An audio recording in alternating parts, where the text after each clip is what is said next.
All right, and we are live. And welcome to the weekly wrap up, Flat Earth Friday weekly wrap up. Want to say hello and thank you to everybody in the chat. Hope everybody had a good week, good productive week, having a good discussion this evening. Got a lot of stuff to cover. Let me get over here, get on this thing, and get up in this chat. Say hi to the folks. Hold on. All right. See, Conan 68's in the house. Oh, Unit, is that you? Unit? All right. Flat Earth Astrology, how you doing? Earth is seriously flat. Appreciate you. Says, welcome all worshippers of the Globe Earth Society. That's I like it. Richard Jackson, what's up from New Zealand? How you doing? James Kelly, John Johnson. All right, yeah, good hanging out with all these awakened, enlightened individuals. That's what's up. Jay Legacy, what's up? Gerard Tadlock, Alex Kim, how you doing? Crazy Flat Lady, how you doing? Ryan, Truth, Equality Unknown.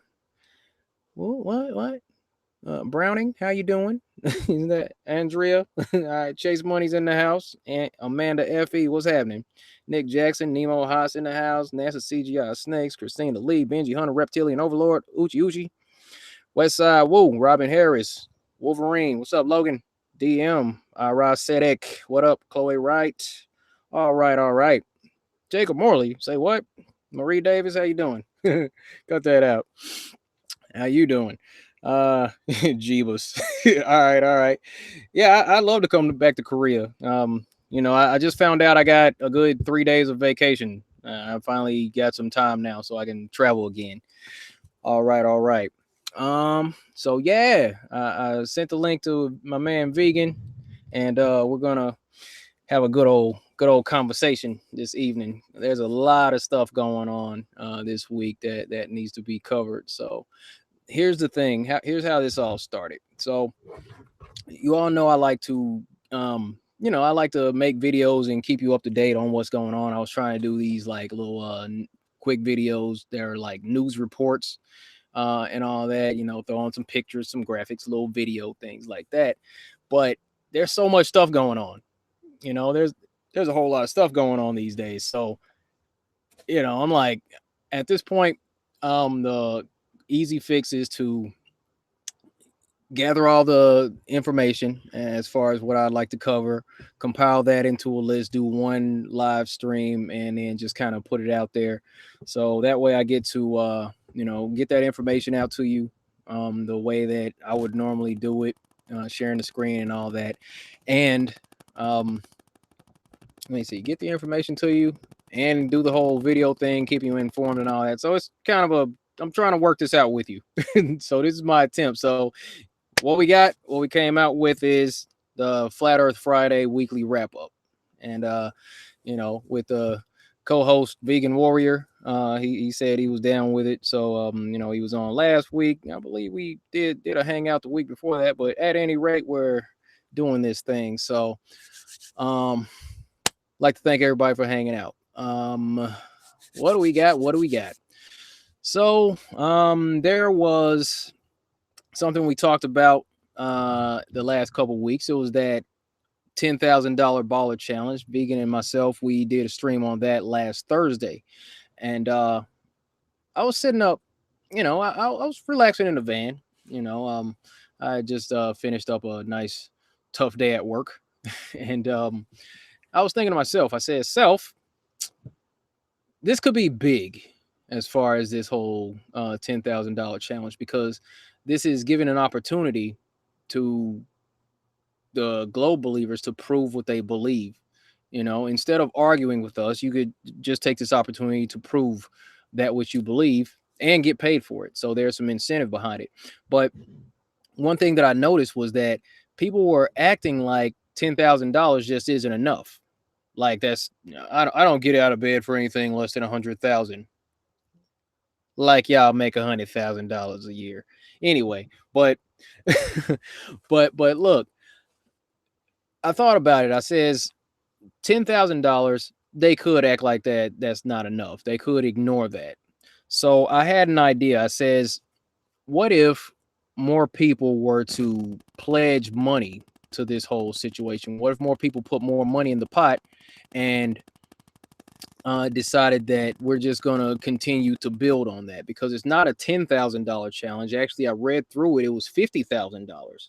So I had an idea to just draw up this kind of certificate of, making a pledge. So here, let me share my screen and show you what I came up with. Get ready to do a screenshot just in case you want to throw some money in too. Okay. Now check this out. I'm going to do this screen share for the desktop. All right. I'll start screen share. I'm going to go over here. Now, here on the screen, you'll see this is the template that I came up with. Basically, this is the 10,000 plus baller challenge pledge. Okay, this is and that's a space for your name, being of sound mind and body, do hereby pledge the below listed amount. This money may only be collected in the event that any heliocentric enthusiast, oh man, I got the O and the I mixed up. Whatever, I'll fix it. Anyway, any heliocentric enthusiast comes forward with sufficient proof of the globe as outlined in the original format from Jay DeCasby's $10,000 baller challenge. I'll fix that. I'll get that on my Facebook. But look, you can put your name there and you can put the dollar amount that you'd like to put up as far as a pledge goes. Now, this is a pretty safe bet because they can't prove it. They can't prove the globe. So, that's something that we'll be able to maintain and take these pledges and send those off to Jay DeCasby, in the event that you would like to pledge. So just a second. Let me see. So what I'm thinking, what was going through my head was he could keep a running tally of all the money coming in. And at some point we could have like over $1 million in this thing. You know what I mean? Because this is pledges. Okay, we're just saying, yeah, if somebody comes forward and if they can prove spin and curvature, then yeah. But it's got to be according to those rules. It's got to be by those standards that were laid out in the original pledge. So there you have it. It pretty much just lines up. So what we'll do is just, hopefully more people can hop on, piggyback on that and throw some money in. I put another $5,000 on it. I pledged another $5,000. So I put that on my Facebook. There were a couple other people that put, this one guy put up $2,500. I believe it was Doug Ott. There's this guy Tukey, name's Tukey. He put up $2,500 in a Jeep Grand Cherokee. All right. So altogether, in addition to the 50,000, there's my 5. There's the other. Look, it's somewhere around. Are we? What was that? 5,000, 60,000, and a Jeep Grand Cherokee at this point. There's going to be more. So there's $60,000 and a Jeep on the table for these globe believers if they can step up and prove what they believe. And then what we can do at this point, we'll just kind of shut them down. Because we end up in these debates all the time, these digital debates on Twitter, on Instagram, on Facebook, on Reddit, wherever you post about flat Earth, best believe somebody's coming back saying, you're crazy, you're an idiot, the Earth isn't flat, and they're trying to argue about it. So rather than arguing with them, just link them to that baller challenge and tell them, look, quit talking about it, just prove what you believe. Just prove it. Okay, instead of arguing with me, how about you just prove what you believe and you got incentive to do so? How about that? There's $60,000 and a Jeep Grand Cherokee on the table right now. But here's the cool part. Here's the cool part of what's going to happen, folks. Check this. When we go about doing this, when the money gets up to over 100,000, that's going to be enough to get a lot of people's attention. But it could get up to millions. Okay, just send a message to Jay DeCasby. I need to put his info. Somewhere in the description. Somebody track down his info. Mods, one of the mods, please get his info. Put it in the chat multiple times for Jay DeCasby. What we need to do is get those pledges, okay, and send that stuff off to him so he can keep a running tally of who's pledged and how much. And at some point, we're going to have a dollar amount so big that they can't ignore it. And then what's going to happen subsequently, what's going to happen? People are going to start to say, well, wait a minute, flat earthers got $1 million on the table and all kinds of vehicles for anybody that can actually prove the globe. Why hasn't anybody stepped up to get that money? I mean, it is a globe, right? Like, why hasn't anybody taken it upon themselves to prove it? I mean, this is what we're told. This is what's being taught in schools. This is what we learn from all sorts of media from, movies, TV shows, cartoons. It's in the educational system. We got all these space agencies and all that. We have these ancient astronomers. We had Eratosthenes with the sticks and shadows. It's a globe, right? Why didn't anybody stepping up to prove it? And you know what we're going to be doing? Why ain't nobody stepping up proving it? That's what we're going to be doing. Just sitting back, chilling. Like, yeah. Because we know it's flat.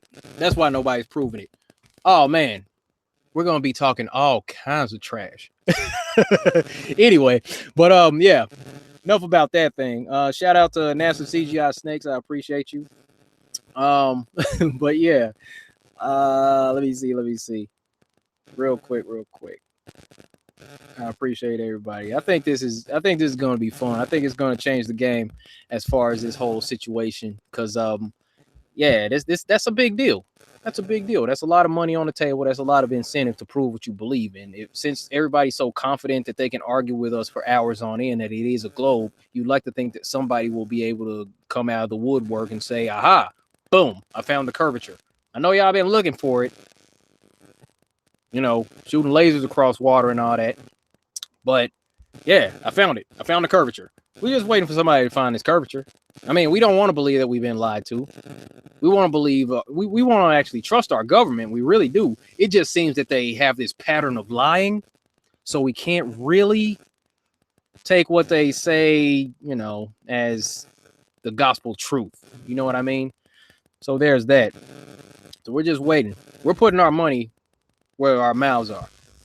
That's what we're doing. We're just waiting for one of these globies to step up and do this stuff too. As far as these prominent anti-flat earth pro-globe YouTubers, while they're making these so-called flat earth debunk videos, start asking them where they're at. Old Skippy Sparkles, Stick, Grandpa Sapien, Red Rectum, whoever, ask them, where are they? Where are they with that? Anyway, let me see. I don't know who took your wrench. I really don't. But hold on. Let me get this thing real quick. Let me do some moderating real fast. I gotta add a couple mods. I don't know. I'm not sure why your wrench was taken. You might have been unsubscribed. YouTube does that type of stuff all the time. But you got your wrench back, NASA. CGI Snakes. Gotcha. Boy, you get a wrench too. Good. Alrighty. All right. So let me hop back on this thing. All right. So, what's new? Oh, I can tell you what's new. Oh man, y'all want to see my new toy? Yeah, you definitely want to see my new toy. Check this out. So, I had an idea a few weeks ago. I was like, how about we do a joint laser test? Get with some of these globe believers and we actually do a joint laser test. Like if you can find a stretch of water that's, 10 plus miles and all that, you want to go by the rules and all, we could do a joint laser test. I'm like, hey, I'll even buy the laser. So I bought a couple lasers actually. I got one like the one we used in the laser test, a 3,000 milliwatt laser. I know I said megawatt in the video that I made when I was in my uniform, my other uniform with the glasses and lab coat. But yeah, I said megawatt there, but it's a 5,000 milliwatt laser is the one that I got. So check this out. Hold on, where are my keys at, man? Let me find out. Hold up.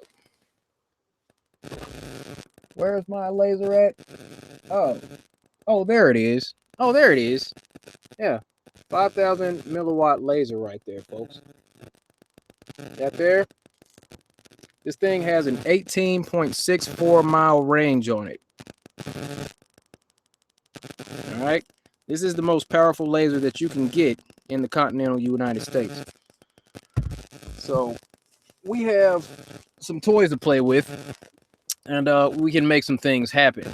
This laser is extremely powerful. It's not a dildo. It's totally not a dildo. You do not want to play around with this thing. This thing is solid. You can beat somebody to death with it and set things on fire if necessary. But check it. This thing is so powerful, you actually need a key to turn it on. So hold up. Let me turn the power on with this thing. So once you turn it on, this little red button comes on. Now watch this, folks. I'll take this receipt. All right. Watch this. Watch now. This is going to be fast. Ready?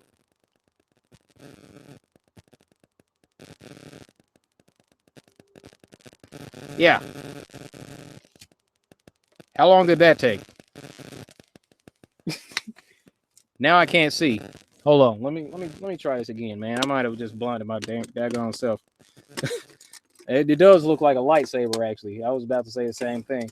Thing does look like a lightsaber. Look, if you're going to mess with this thing, you definitely want to make sure you got your glasses on, your safety goggles, because you will hurt yourself messing with such a powerful laser. Okay, ready? Hold up. Let me try this again. I hope I don't burn anything. Okay, hold up. Pushing the button in 3, 2. Boom. There it is. Another hole in this thing. This thing is powerful. Okay. So, we're going to be getting out, doing some more testing with this thing and the other one. So, stay tuned. There's more shenanigans coming. I can tell you that. All right, let me turn this thing off of here. There's a link. No, there's not a link. I didn't drop a link in the description for that one. I could. I could in a little bit drop a link for that one. Actually, hold up. Let me see. Clipboard. Let me see. Yeah. Boom. All right. And I'm dropping a link in the description for that laser right there. So, what was that? Alex Kim, you are absolutely gorgeous. Hope to see you in Korea. Thank you. Thank you very much.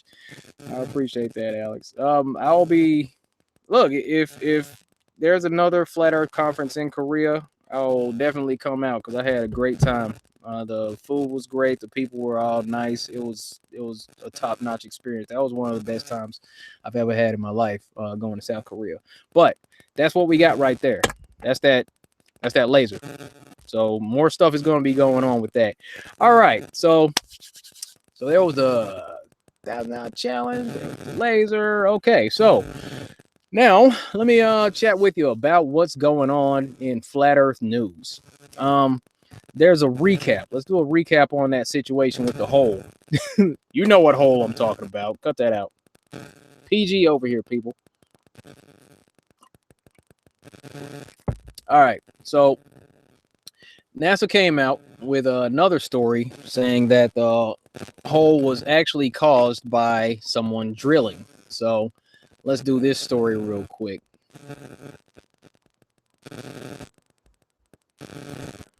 All right. So, all right. And from Smithsonian.com.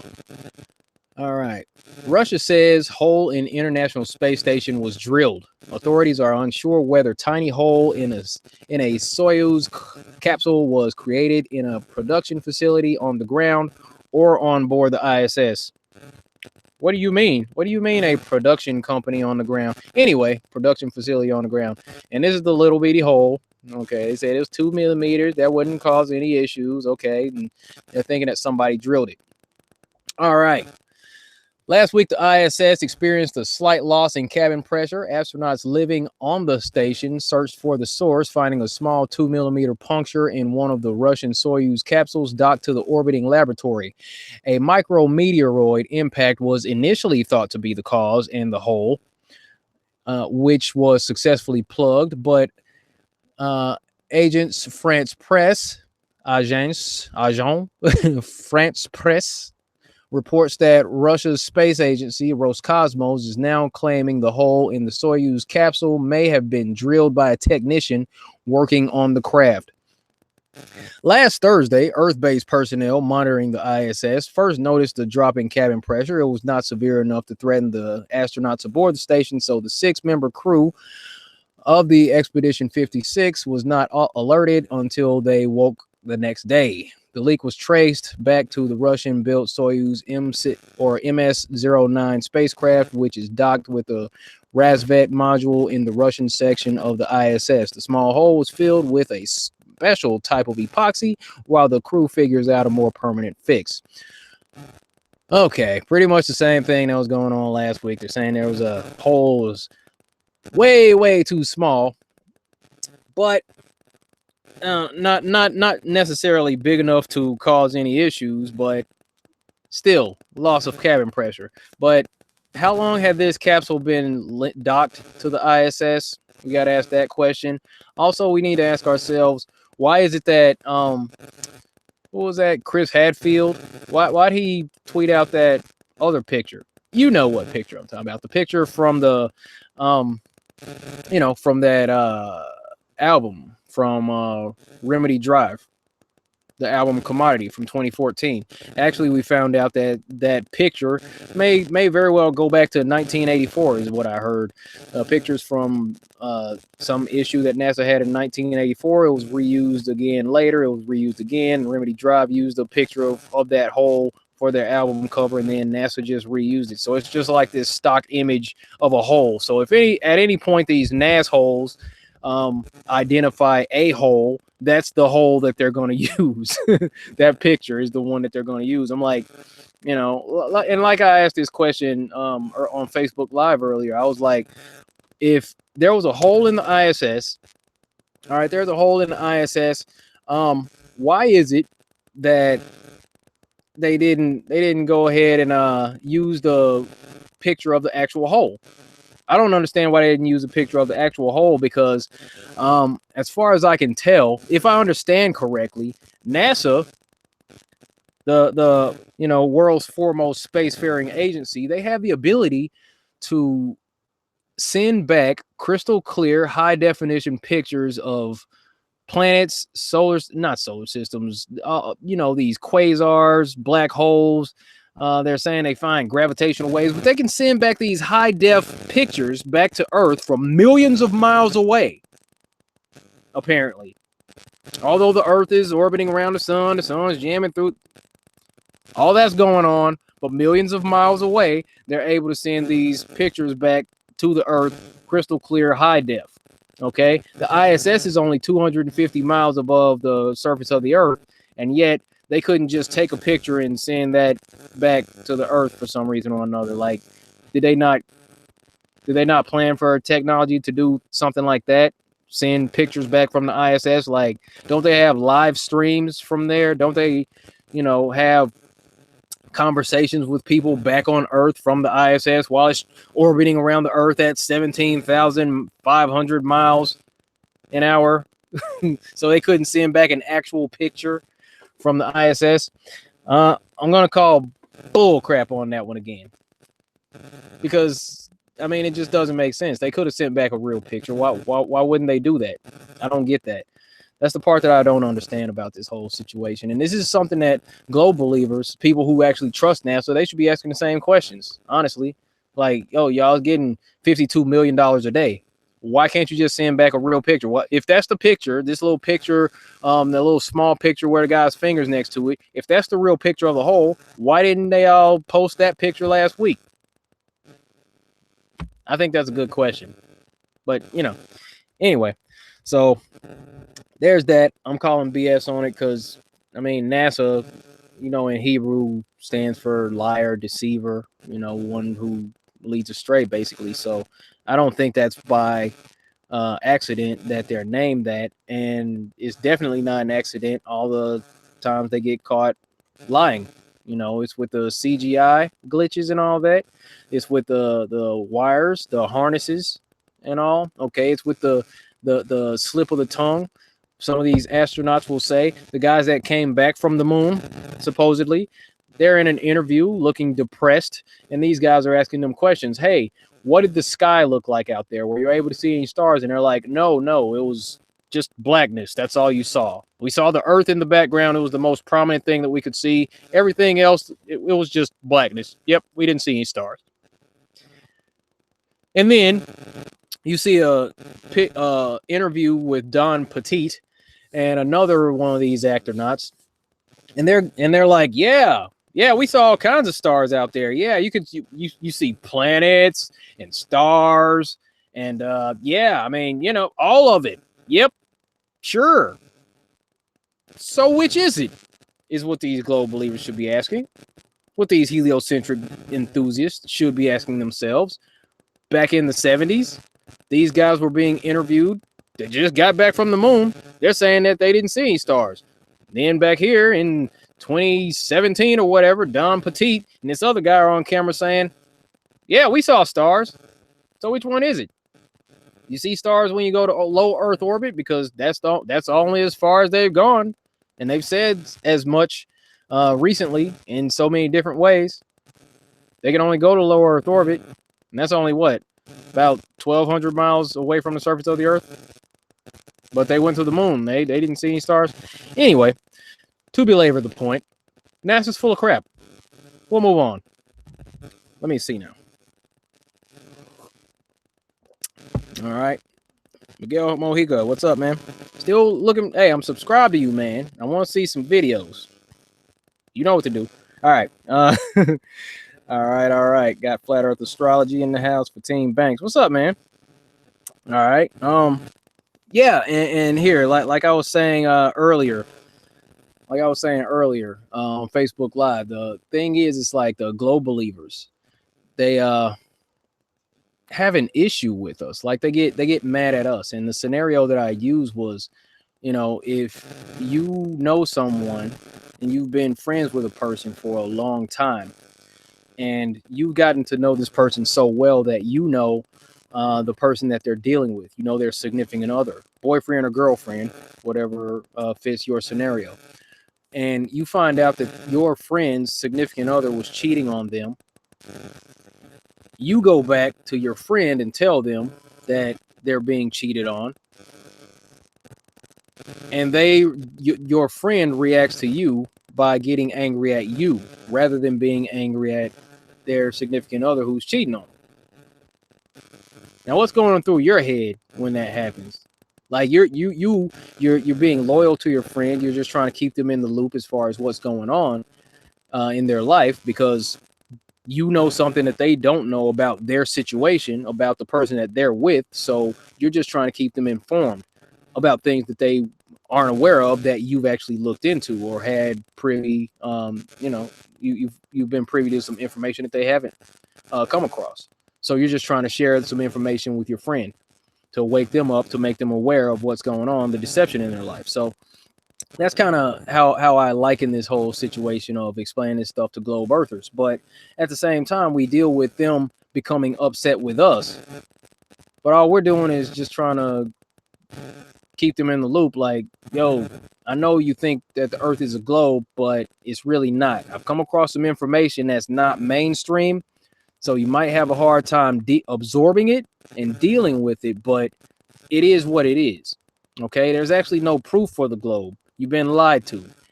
Yeah, I know it's a big thing to consider that the governments of the world have lied to you about the very shape of the earth. And the odd thing is that most of the time, people already know that governments lie. They know that politicians are typically bought and paid for. They know that presidents are selected. They know that governments do not actually have their best interest at heart. And yet, when you come around and tell them that the earth is flat, They think that the government will lie about every single thing except that. And then they'll get mad at us. Why? Cognitive dissonance. It's the programming. That's the programming. It's the programmed responses. Well, where's the edge? Oh, that's silly. Oh, that you guys are retarded. We'd all fall off. Why can't I see China from here? Why can't I go to the East Coast and see Italy from here? Really? What about gravity? What about the seasons? How does this work? How does that work? We get the same responses all the time. And these questions have been answered so many times, which circles us back around. Okay, you believe it's a globe and you ridicule us. Well, here, hold up. Here's how I play it. Here's how I play it. Or here's how I try to play it anyway. I have less enlightened moments in my life. Here's how I try to play it. I can be cordial with anyone until they become disrespectful. And then I flip this switch and I'll kind of give it back to them just the same. That's just how I play it. I'm a human being, just the same as anybody else. So, you know, if somebody's asking questions and I mean, I got time to explain this stuff, especially face to face.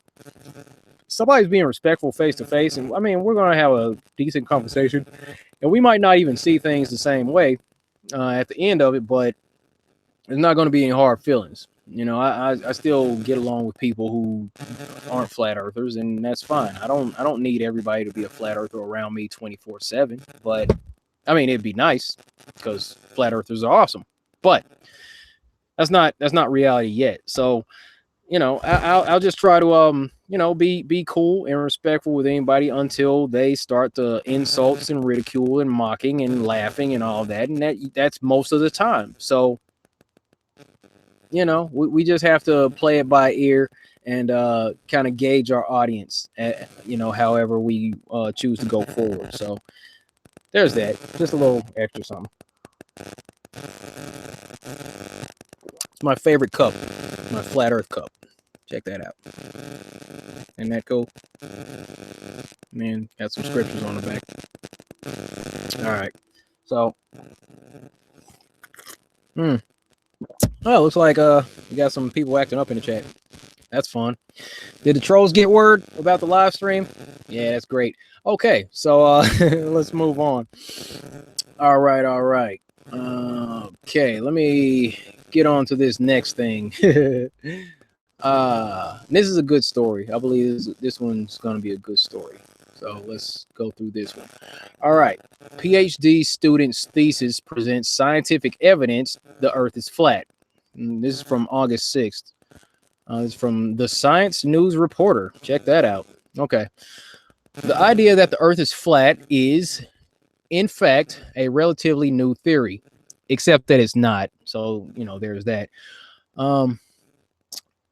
In fact, before anyone came up with the idea we live on a flat plane, people knew very well the Earth was round. You mean spherical, you goofball. Even though there are countless images of our planet that happen to be CGI and numerous videos, which can also be fake, which have been recorded from space, which is also fake, there are still some who argue the Earth is in fact flat. One of them is a PhD student who rocked the Arab scientific community when she presented her thesis claiming the Earth is flat, stationary, the center of the universe, and only around 13,500 years old. Yep, you read it right. Not only did she suggest we live on a flat Earth, she also rejected scientific theories presented by Newton and Einstein, astronomical discoveries made by Copernicus and Kepler, the Big Bang Theory, atmospheric and geological activity, most of modern climatology, and basically all other scientific teachings made in the past. Pseudoscientific teaching. Thank you very much. All right. Looks like a model here. That looks pretty cool. Okay. According to an article written by the Gulf News, the student presented her thesis after a staggering 5 years of work. She put in 5 years of work for this thing. Eventually, it was submitted to 2 assessors, thus passing the first stage of approvals. The reports were expected soon for the thesis defense to be scheduled. This shocking doctoral thesis suggests that the planet we live on is flat, very young, and that it remains stationary in the middle of the universe.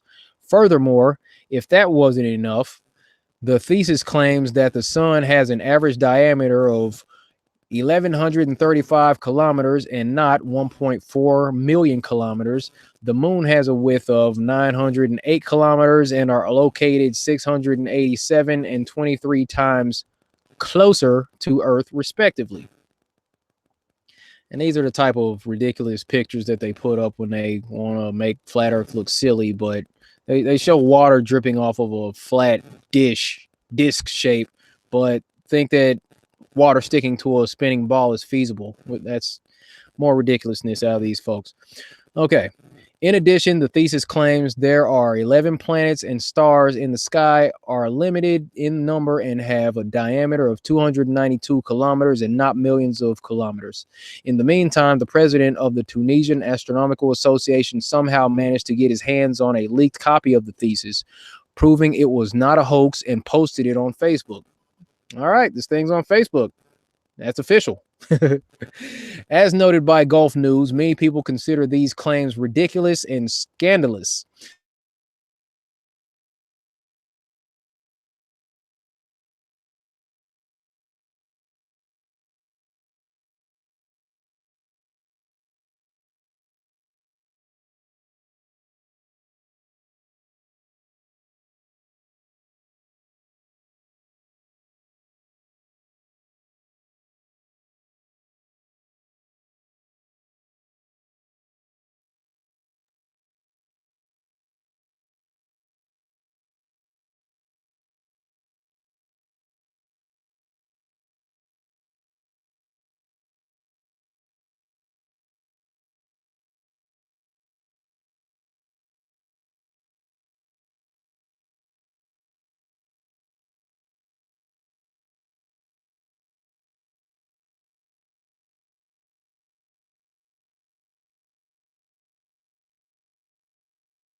All right, I see the homie vegans on. What's up, man?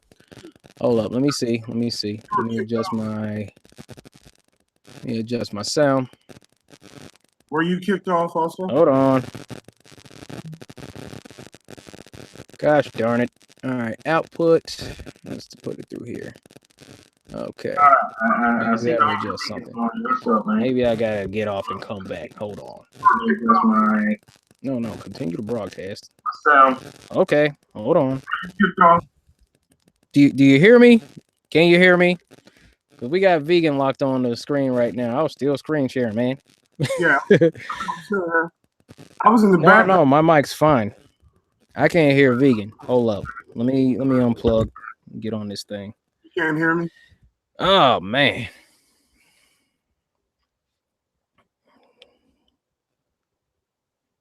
I didn't do it. My bad. I just. All right, hold up. I'm back. Hold on. I'm gonna get on the phone again and do it like last week. Let me do the hangout. I'm gonna get on my phone so I can get on this call. Hold up. Then I'll all right, I'm going to call. Let me turn that off. Turn that on. Can you hear me? You can't hear me at all? All right, just a second. All right. Are we good now? Can you hear me? I can hear you. Okay. All right. God, every time, man. And I got the bomb Wi-Fi too. My bad. Golly. All right, hold up. I was just trying to be in the background and we both got booted off. Man, I don't know what's going on with that. All right, hold up. Let me see. I messed up your bill, man. My bad. Oh no, it's good. Well, we got soldiers in the house, man. This is the Flat Earth crew. These folks can multitask. We're good. All right, let me get back over here. Now, where was I? Let me go back to this part. As noted by Gulf News, many people consider these claims ridiculous and scandalous since the thesis firmly rejects all modern science. Others, however, have found it extremely disturbing since the thesis was written by a PhD science student and the professor is the highest in academia. Highest in academia. Furthermore, Gulf News adds, indeed, we find in the conclusions of the thesis clear indications of this stand and approach, expressions such as using physical and religious arguments, also proving the world's scale of Noah's flood, proposed a new kinematic approach that conforms to the verses of the Quran. The roles of the stars are 1, to be ornaments in the sky, 2, to stone the devils, and 3, as signs to guide creatures in the darkness of the earth. And finally, the geocentric model accords with the verses of the Quran and the pronouncements of our prophet. Okay, so this is coming from the Middle East, where they're producing this here information. So, all right. Ladies and gentlemen, we have Vegan Warrior in the house. My man, how you doing? What's good? What's good? How you doing, brother? Hey, you know, just doing that thing, keeping it flat, you know, trying to keep them informed on what's going on. Yeah. What you think about that? You got a PhD out here preaching flat earth. Yeah, well, a lot of people don't know where PhDs come from. PhDs started in the 20th century, and it comes out of Germany. Germany created the first PhD level of education. And again, we get so much from the Europeans, it's ridiculous. I mean, a PhD bonifies you as an expert in a particular field. And when you are blessed or knighted with the notion of being an expert, you can say just about any damn thing and people got to believe you because you're a PhD, you know, and that's the game they play. Instead of using your critical thinking and applying all your God-given tools to recognize truth, they go off false beliefs and titles. You know, I'm telling you, in my profession, I've met so many people who are extremely educated who were completely stupid. I mean, I'm just going to call it what it is. I've met a lot of dumb people. I met a lot of dumb medical doctors. One of the reasons I became vegan is because I kept being exposed to dumb medical doctors. There's dumb scientists. There's dumb PhD social workers and dumb all throughout our society. And just because they reach these ridiculous means of achieving educational pursuits, it moves them out of the realm of being dumb and stupid. And now we're supposed to just believe that they're intelligent because they have PhDs. Now, don't get me wrong, I've met some intelligent ones as well. But I always say if someone is highly educated, meaning they've read some books, attended some lectures, been able to regurgitate information on a test, does that truly mean that they have critical thinking skills? And are they truly enlightened? I would argue that they're not. In a general fashion, I would argue that if they're enlightened in a particular subject only. You know, the PhDs of this world don't run our world. They're controlled by others who have lesser degrees. So anyway, my point is that as long as we keep outsourcing our intelligence, we're always going to be subject to the quote unquote PhDs. Mm-hmm. And as long as we keep doing that, we're never going to move further as humanity, as people. We're outsourcing our intelligence. We're ignoring our own natural abilities to see what's true right before our eyes. That's That's a fact. I don't care how many books you read. That doesn't mean you know space. I mean, I don't see how books equate to knowing space. Right. Right. You know, it's people's ideas put on paper, and then you're tested on it. And if you test well on their ideas, guess what? You're a PhD. You're smart. Yeah. So I kind of learned this when I went through and finished my master's degree, and I was around a bunch of people that were also pursuing master's degrees. And you would think once you get out of undergraduate and you get on the master's level, you would have extremely intelligent people all around you, but you don't. You just have people who are good at taking tests. You know, they Right. mastered the art of taking tests. That doesn't equate to wisdom and true enlightenment. You know, all right, let me get off my little soapbox. I just feel some kind of way about the educational system. You know, the educational system is a joke, and we're supposed to believe people who have been fortunate enough to get their education paid for, or they paid out of their pocket. They're supposed to be blessed with the notion that they're wise. I think that's BS. We got to break away from that. The PhDs are some of the. It's not just the PhDs. The enlightened, the educated. They're the ones that get into all the wars. They're the ones that come up with nuclear weapons. They're the ones that come up with the things that are going to destroy humanity. They're the ones that come up with GMO. They're the ones that come up with all these ideas that we follow blindly because we trust that they know what's right and what's wrong. So again, don't get me started on the educational system.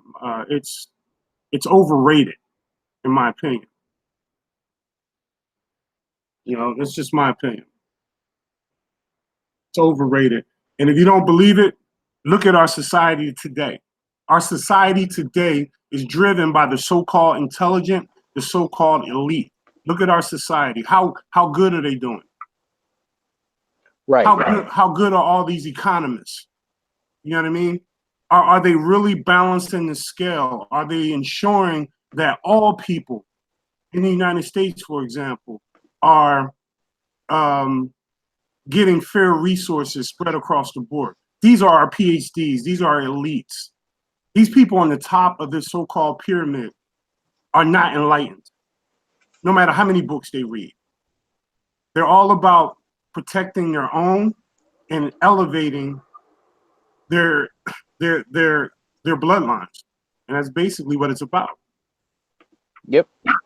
And actually, I was having a conversation with a guy today. Wait, hold up. What's my mic sounding like? Can you hear me clearly or no? It's a little muffled. Man, look. Just a little bit. I mean, maybe you turn it down just a little bit.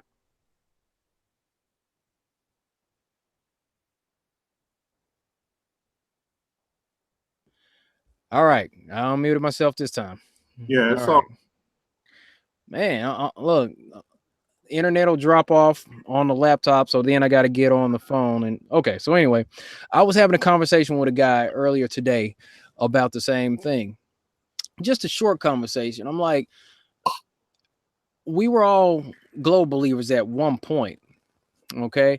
And he's just like insulting me because I don't just adhere to the authorities and just go by what they say to interpret my reality.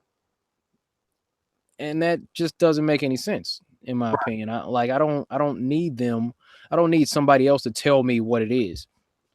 All right. So that's just where I'm at right now, man. And I said, look, by people just blindly following the authorities, that kind of puts us in a position where we can end up in servitude to people who don't have our best interest at heart. Now, I was trying to explain that to this guy, and I mean, you know the educated when you just went over all of that. These guys, have their degrees and their fancy pieces of paper on the wall, maybe a few letters behind their name and all that, and feel that they have a degree of intellectual superiority over anybody that does not, or that it hasn't as bought into that educational system, indoctrinational system as they are. So they just won't take anything that they say seriously. So it's all good though.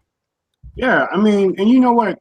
Don't get me wrong. If people come up with theories and ideas and hypotheses and guesses, and it's nothing wrong with that. I mean, sure, you can think of something and ponder on something and share it with others. There's nothing wrong with that. The problem is people want to be trusted. People want others to believe in them. So what they do is they present their ideas as factual. This is how it is. Instead of saying, you know what, this is an idea that we have about where we live, for example, and it's not verifiable, but it's an idea I have. The earth is spinning. And the reason we get night and days because we're not facing, the sun. That's not a bad idea. But when you try to sell it as if it's true, and then you do deceptive things like fake moon missions to get people to believe. I mean, think about it. The majority of people that believe in the globe Earth primarily is because they believe in the moon missions. They believe in the Hubble. They believe in the ISS. They believe in satellites just hovering and traveling at 17,000 plus miles per hour. They believe. None of them know. Right. Who the people that's claiming this stuff to be true? They don't know. And knowing is a lot different than believing. Mm-hmm. And so again, I challenge all this shit because if you truly know something, you should be able to prove it. You should be able to lay it out and say, okay, like I can prove to you the earth is flat. Yeah. I can prove it. How do you prove that the earth is flat? One, do you feel movement? No. Okay. Can you give me an example of a water sticking to a ball? Real life example. No, you can't. Can you prove that we're spinning? Can you prove there's a continuous slope somewhere in our world that if you follow it, it eventually inverts?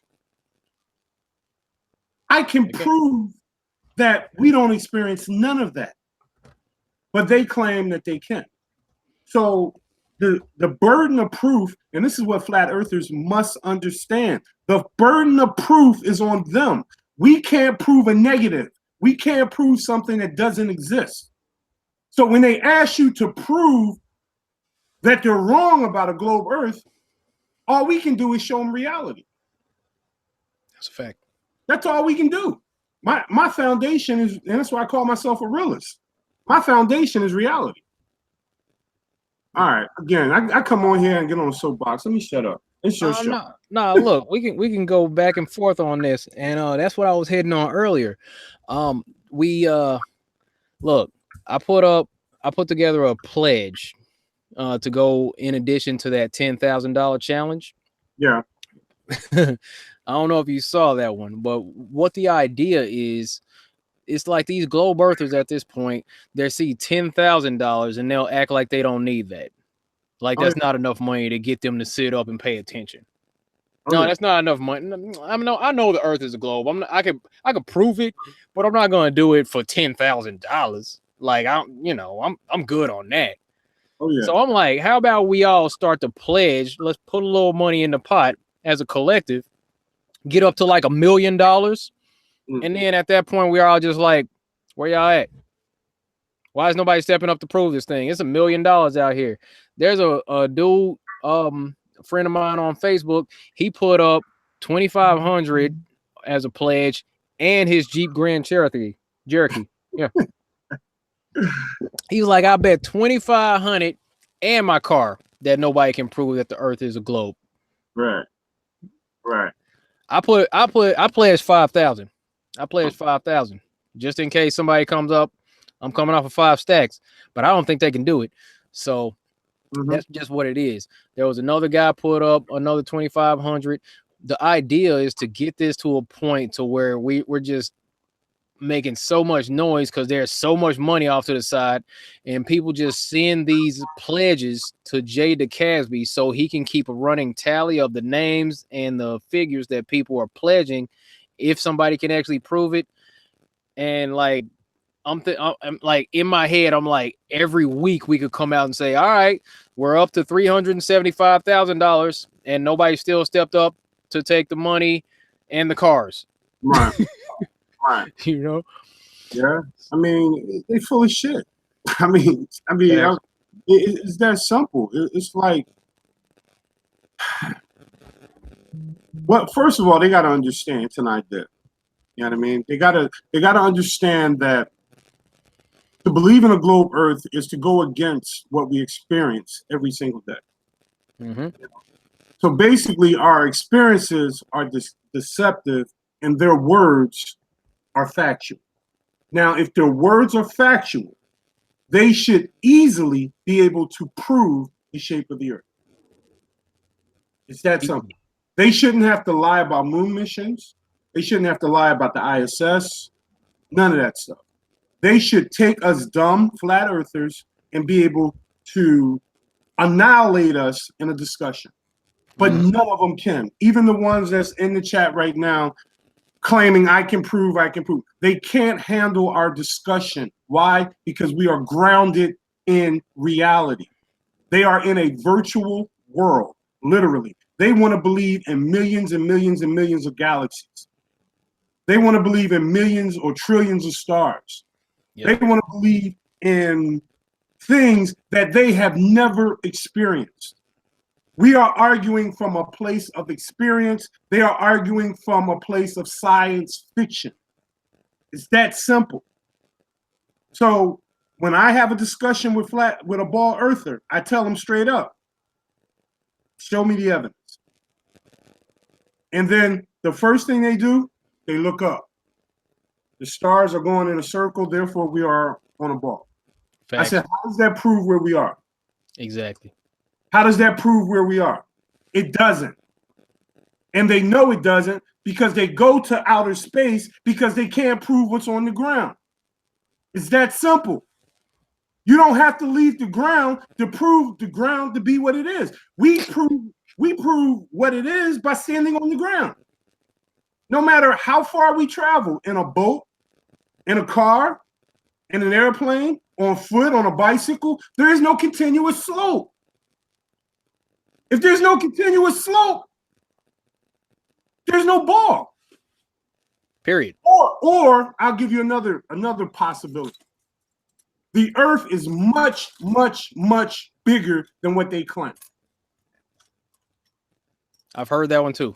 Exactly. I heard that one too. So they claim is was it 24,900 miles or something? Almost 25,000 miles, right? Yeah, right around there.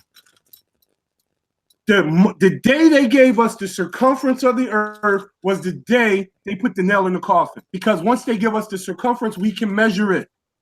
Yep. It's that simple. Pretty much. So if we can measure it, we should be able to detect curvature. If you can't detect curvature, what you believe in is a lie. So you ain't got to go to outer space for that. You don't. Your observations, your predictions of what's up there means nothing in this discussion. It's not solid evidence. If anything, it's anecdotal. So I don't play the game anymore, man. I just turned 50. I'm not playing with these guys no more. I'm slapping the dog shit out of them. Come back with some real evidence. Boy, right. Go back and get you more PhDs. Go get some evidence, and then come prove to this retarded person. I've been called all types of names. Come back to this stupid, uneducated person and show me the physical evidence that proves that the Earth is a globe. Please. They leave and they never come back. Never. Yep. You know, they troll you and they do whatever, and eventually they go away. Yeah, man. These are facts. Oh, happy belated birthday. I wish you a birthday when you went live at the all-white party, looking clean. I saw you, man. I was drunk as hell. You were. I'm about to take that video down. I ain't been drunk in like 6-7 months, man. It was ridiculous. Yeah, man. You were having a good time out there, man. Yeah, man. It was pretty cool, man. It was a surprise birthday party, too. That's cool. That's real cool. So I was just going out to dinner or whatever. I walked on the boat, 200 people, my Oh family, man, colleagues, all types of people. They said they were planning that for 8 months. I'm like, what? dang. Wow, that's crazy. So, Had the all white party on the boat, man. Yo, y'all need to check that out. I mean, it was a couple quick little streams. it ain't no truth in that. I'm about to take those videos down. All right. I want y'all to see the vegan warrior drunk as hell. No, man. Look, you were just having a good time, man. It was the birthday party. Y'all was out here turned up. Nothing wrong with it. Yeah, it was cool. It was cool. Nah, man, these guys. Well, I think there's another issue here too. In my opinion, us flat earthers, we gotta keep our feet on the ground, man. Yep. We got to. I think because they're so far up into the clouds, some of us is following them up there. And we're following them up there. They want to go into the occult. They want to go into hidden secrets. See, I got this opinion that NASA doesn't know anything. Now, don't get me wrong, they know stuff that we don't know. But when it comes to the shape of the earth and the realities of the source, the realities of things beyond this world, they don't know nothing. They're just practicing their own scientism religion. They have beliefs just like many of us have. And they're taking their beliefs and they're trying to pass them off as truths. What I'm fearing is that a lot of flat earthers are going there. They want to argue the cosmos. Right. When much of the cosmos has been defined by them. They've defined it. So if you go there and you try to use their own definition, you get trapped in that same loop of delusion, in my opinion. Yeah. And that's what the cool thing about this this whole challenge is. I mean, it's like, hey, prove we're spinning and prove curvature, because somebody was just offering me to come on somebody's stream and have a debate about flat earth and all. They're like, he's a globe head, if you'd like to come by and have a debate. I'm like, there is no debate. Prove spin, prove curvature. Exactly. That's it. Exactly. Time out. I'd like to say thank you to Nikki. I appreciate you. She said, don't forget to like, share, and support D Marvel. He puts in the work and we need more people like him. Yeah, Nikki, cut that out. Thank you, Nikki. Thank you, Nikki. Yeah. All right, man. So look, I didn't get to show you my new toy. Sure. Dude. Oh, you got your laser. Man, you see that?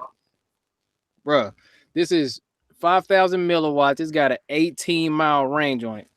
That looked like a lifesaver. I know, right? I know. Hold up. Let me show you the demo. Let me show you a demo on this thing, man. Watch this. Hold up. Real quick. All right. Oh, snap. Oh, that's crazy. Man, look. I'm saying, I've been messing with it. Hold on. I messed up. I messed with the intensity of it. Oh, that's crazy. You gotta take. You gotta take that to the club with you. Oh, check it. Here, this thing burns. Hold up. Yeah. Oh, crazy, bruh. burn right through that joint. Oh no, you can take that in the club. oh yeah, you don't want to take. I can't take this to the club. I cannot take this to the club. You try to get me locked up. Yeah. Nah, man. But look, I just got that in the mail. If we do some more laser tests with this thing, man, I'm trying to tell you, it's going to be good times. Shout out to Rambo Jambo. Thank you, sir. Says, let me see what Rambo Jambo say. Crepuscular rays of the sun prove that the sun is local and not 93 million miles away. Those are facts, sir. Absolute facts. We already know that the sun's close, small and close. And when people bring up that observation by Eratosthenes, Neil deGrasse Tyson, if I remember correctly, he did say on one interview that experiment would work on a flat Earth with a small local sun. He admitted that. Mm-hmm. Now, are you going to believe him when he's saying that the Earth is a globe, or is or oblate spheroid, or Compare. I mean, him saying that statement that it also works on a flat Earth with a small local sun, that blows a hole in the globe believers' argument of Eratosthenes' sticks and shadow little Right. experiment with the wells and all that. Okay, because one of your foremost authorities spoke out and said, "Okay, that would work." That's Yeah. game over for that one. Don't y'all can't even use that one anymore. That's Well, how they play us. well, dude, you got a bigger one. You got a much, much bigger one. Remember when he came on and he was dissing that guy you like, that rapper guy. What's his name? B.O.B. B.O.B., right? Yeah, And he yeah, dropped the mic, right? yeah, yeah. He's also said this in other lectures. Mm-hmm. The reason he said this to B.O.B. when he was trying to be sarcastic, but I've heard him say this a number of times. The reason you can't see curvature of the earth is because you're so small and insignificant in the scheme of things. That the earth is so big that you can't see curvature, right? He said that. That's what he says, right? Yep. But we got these fools online that claim they can see curvature from the ground. Watching ships go over the curvature. Yep. Exactly. So how can you say that you witnessed curvature by ships going over the horizon, and your top dog is saying, no, you're too small, you can't witness it? They're in contradiction with the people that they worship. Exactly. It's kind of like their pope put something out, but you got all these people in the congregation believing their own thing. Right. Right. Pretty much. And it's the same thing because they're part of religion. Because part of a religion is that you have to believe in things that you cannot prove. Exactly. You know, and a lot of them, what I've noticed lately and who I've been getting attacked by, that is, due to one atheist who speaks out against flat Earth and against me. Typically, I'm stumbling because I'm like listening to myself echoing, and so that's like throwing my speech off, man.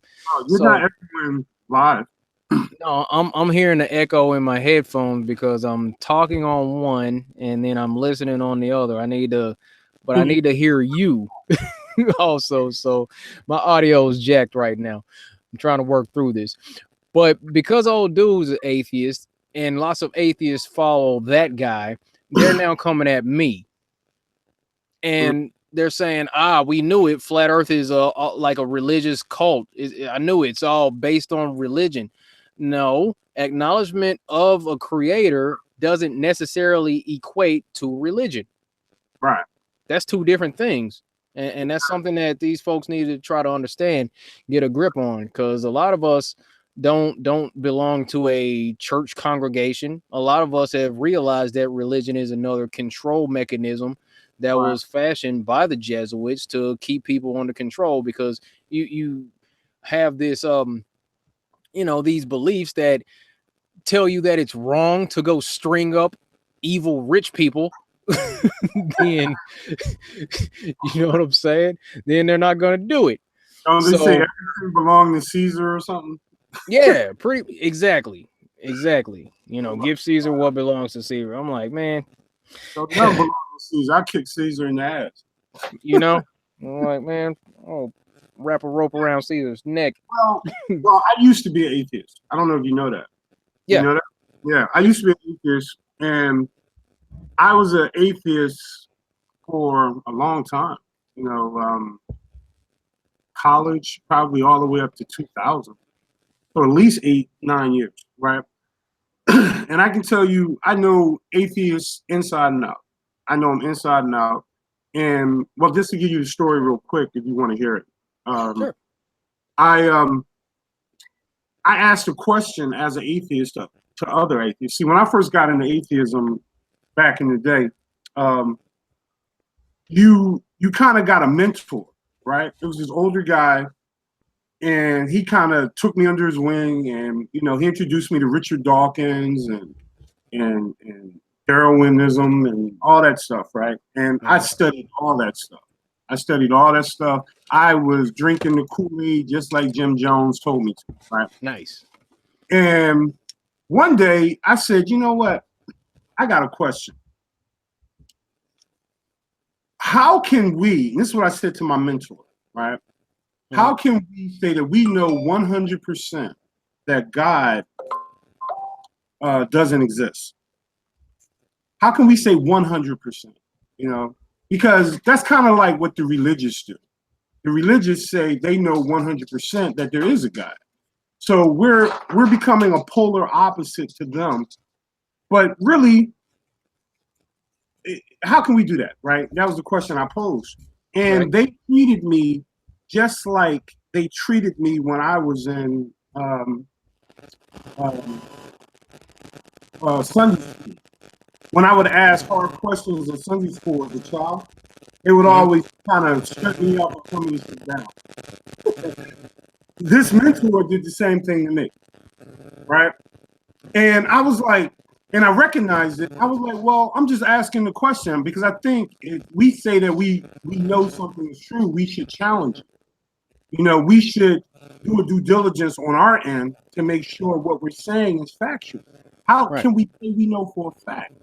And then I posed that question in a chat, and I got attacked by different atheists. I got attacked by tons of people who were atheists who were saying I was basically using blasphemy by saying, "How do we know?" It was kind of like a Christian challenging if Jesus is real or not. It was the same. It had the same effect, right? Right. So if you were a Christian, you were in church, and you started questioning things about Jesus, you would get a lot of rough feedback, right? That's what Mhm. happened when I was 8. So over time, it took me about 3 months. I started pulling away from those guys because I realized it was a dogmatic belief system. See, atheists want to believe they don't have beliefs in a superior being, but they do. The Big Bang is a superior being. Yeah. That's just a method of a source, but they don't want to call it a source. They don't want to call it God. So science has developed, or excuse me, theoretical science has developed into the religion for atheists. So many of them are running from the church, many of them running from the mosque, whatever, and they're running into science thinking they finding refuge away from the dogmatic belief systems when really they're embracing another belief system. So they're running Right. from one belief system to another belief system. And I recognize that because I used to be an atheist, you know, and a lot of these guys don't understand what they're calling factual is pure belief. Yep. It's accepted dogma. And they hide behind the words of peer review. You know, it's in a peer journal. So therefore it's true. Where really it's not. It's just a belief system. Yeah. Yes. And that's what I've been noticing lately, man. I'm like, you believe, dude, your God is gravity.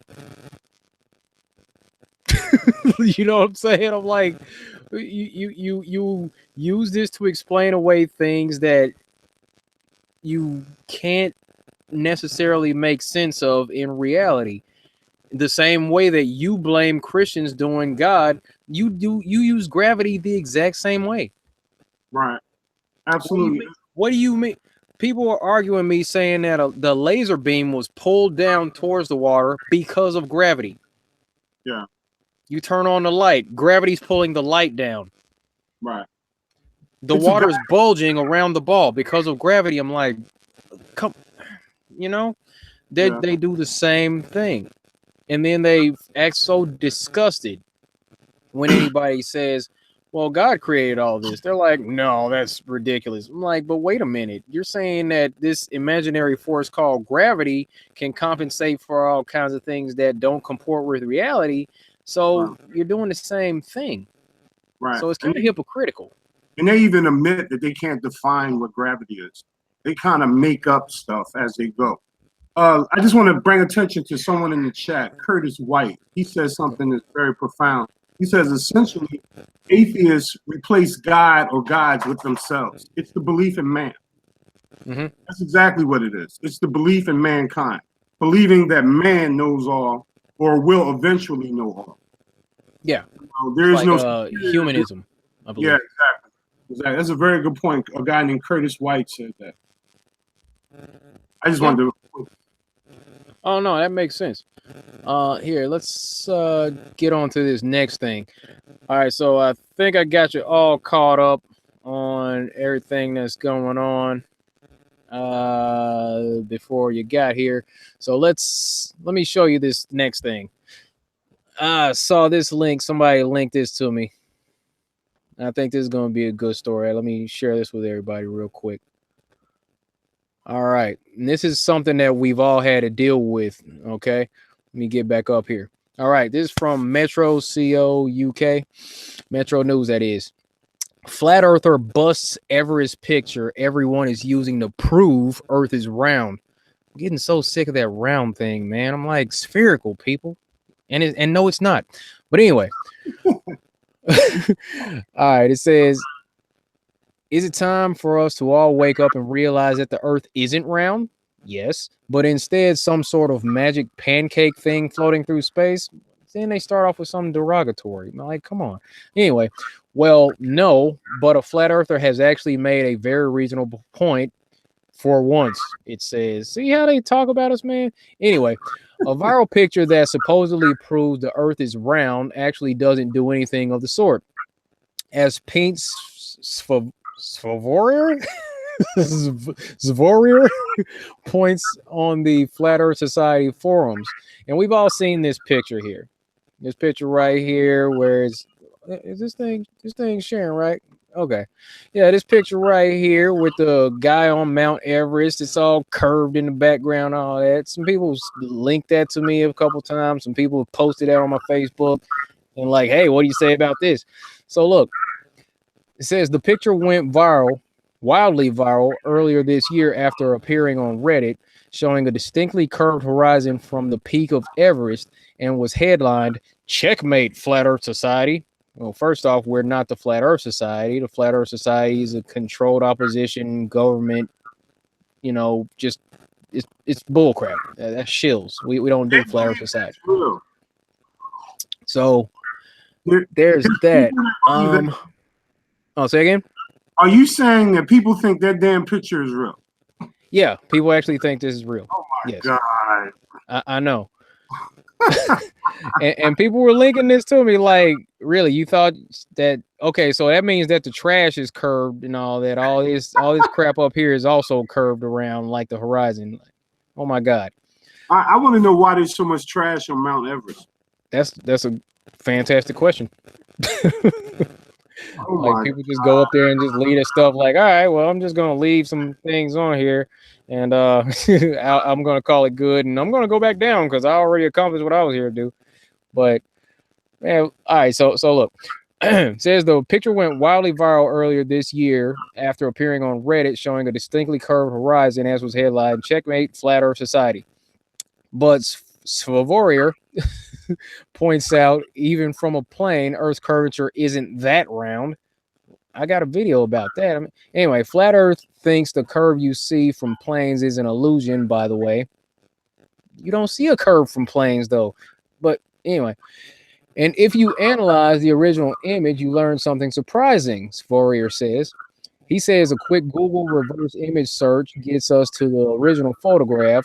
Sure enough, it was taken in 2018, and sure enough, it has nothing to do with the Reddit user.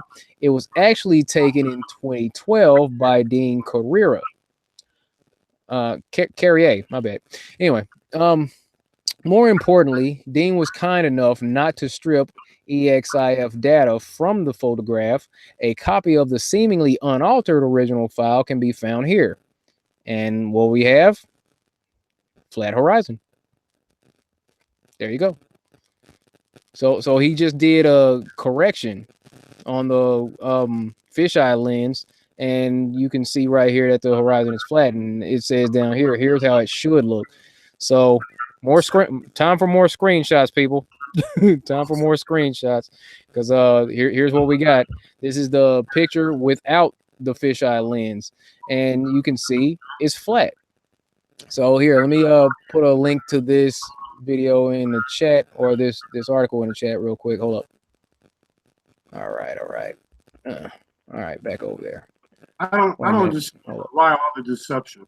I just really don't understand it. You know, if it's so easy to debunk the flat earthers, why do they gotta lie so damn much? I have absolutely no idea. Why they gotta make up so much stuff? You know?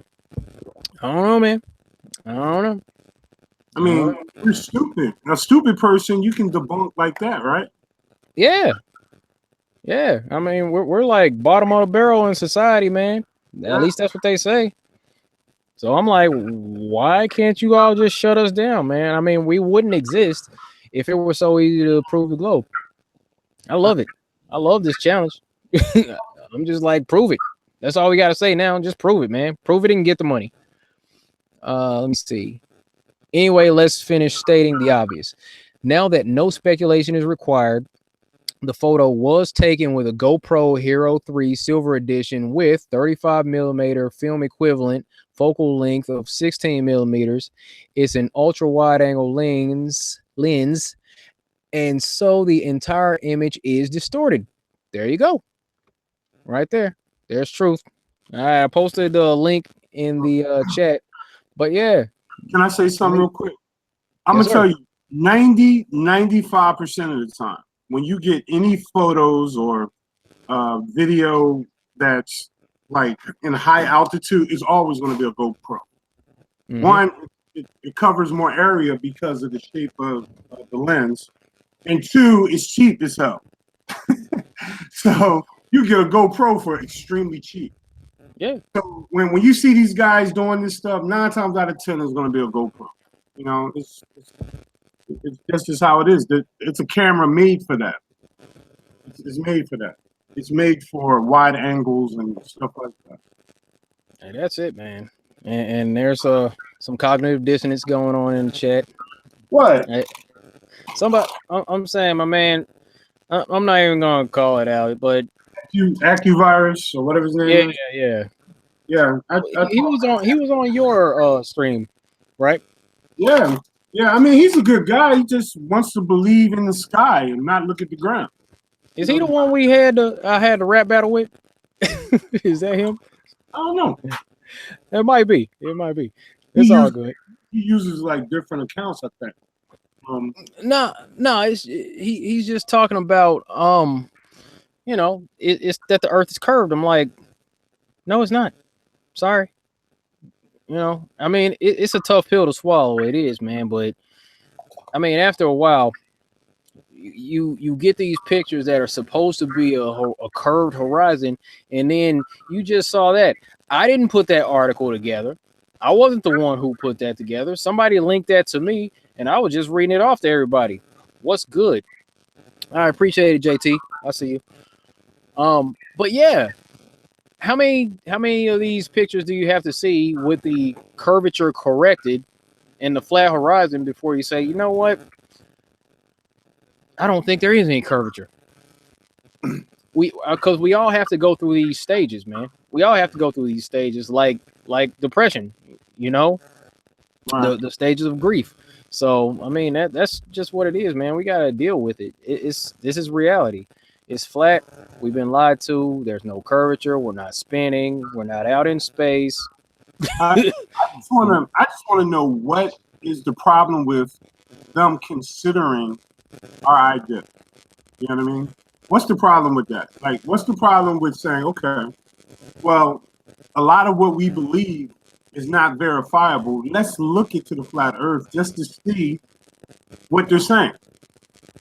You know, yeah. I don't see what's the problem with that. But they got a problem with that because they think it's a degrading of knowledge. You know what I mean? Yeah, and they accuse us of trying to bring society back to the dark ages. I'm like, how do you know what was going on in the dark ages anyway? So like, Well, give me a good.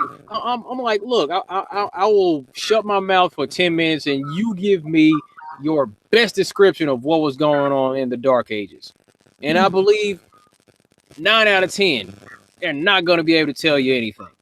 what most What do you know people, about the Dark Ages for real? They don't know jack about the Dark Ages. They're just saying stuff. That's another one of these program responses that they've been programmed with to give us anytime somebody says the Earth is flat.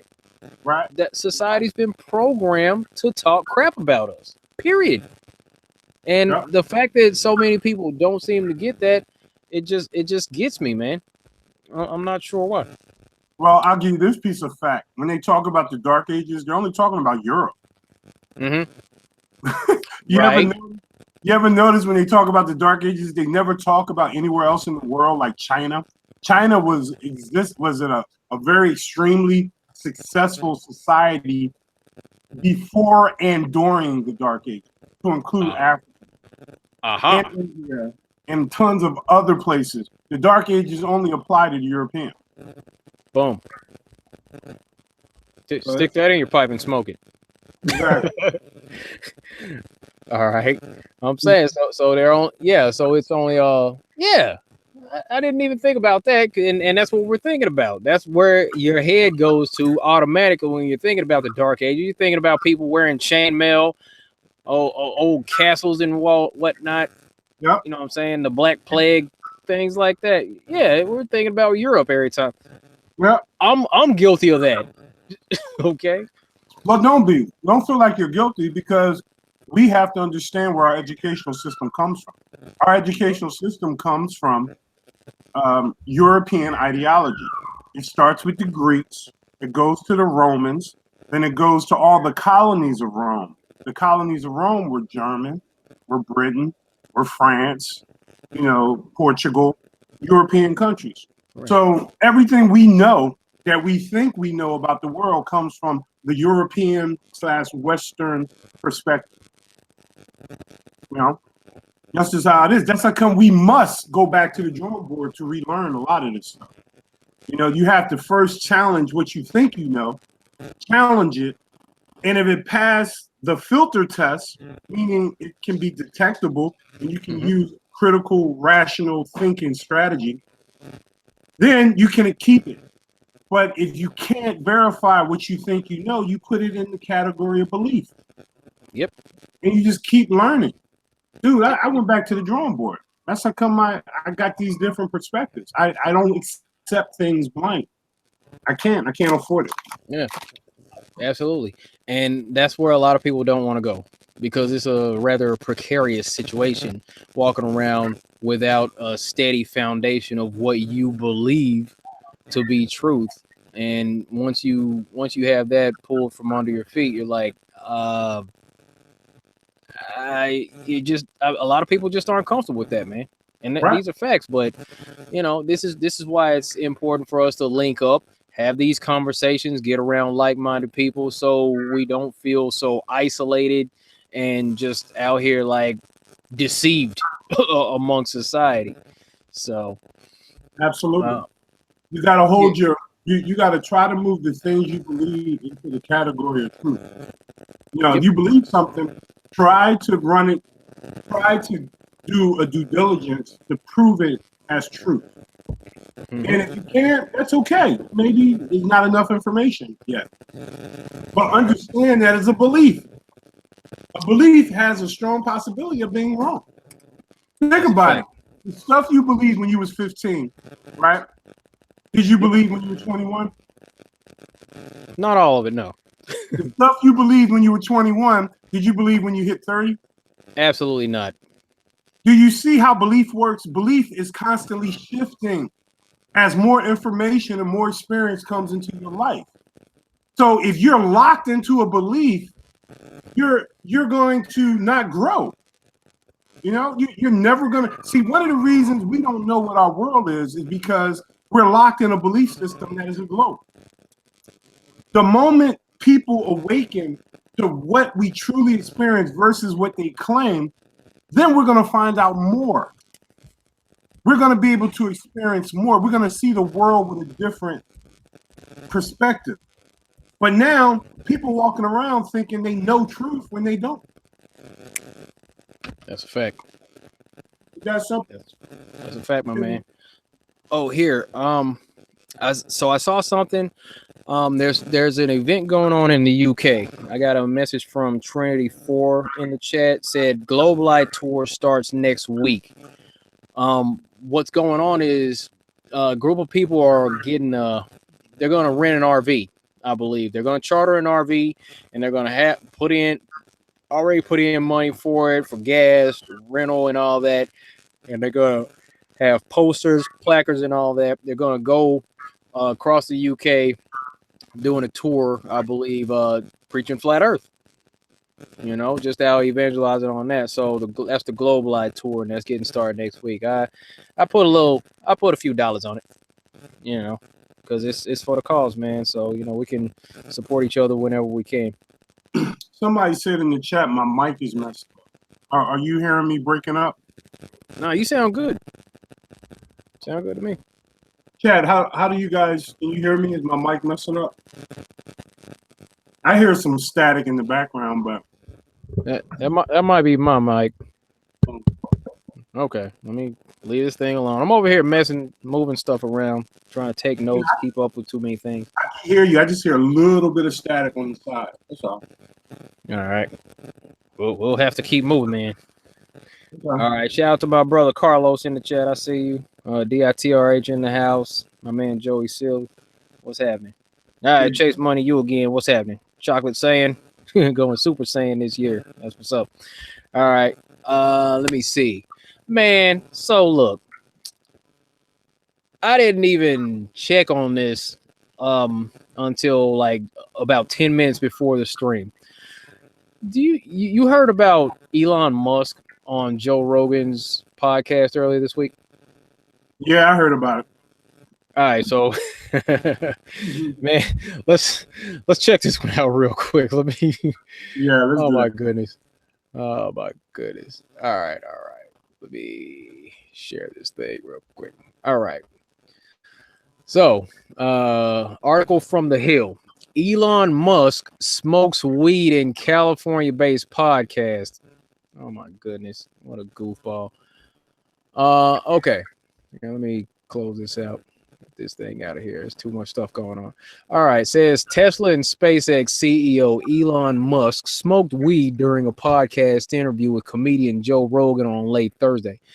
I'm not a regular smoker of weed, Musk, 47, said on the podcast before taking a puff from a joint Rogan said contained tobacco and weed, which is legal in California, where the two conducted the interview. Footage of the interview also shows Musk using a flamethrower. The interview is believed to be the Tesla CEO's first appearance in a public forum since he announced in a tweet in early August that he was thinking about taking the company private, Bloomberg noted. That tweet prompted controversy and an SEC investigation. Good Lord. Am considering taking Tesla private at 420. Good God. Funding secured, Musk said at the time on Twitter. At 420, but all right. Shareholders could either sell at 420 or hold shares and go private. He also said Musk announced later in August that the company would remain public. The billionaire CEO said in a blog post that the funding wasn't secured and that most shareholders wanted Tesla to remain public. The sentiment in a nutshell was, please don't do this, Musk wrote. But I saw in another article earlier that Tesla stock did a nosedive when they saw him smoking weed on that podcast. 420 a share. Come on, man. Yeah. Well, this is what people got to understand. This is nothing but a form of mind control, right? Mm-hmm. SpaceX in general has nothing to do with people under the age of 30, people over the age of 35. People over the age of 35, 40, we still look at NASA.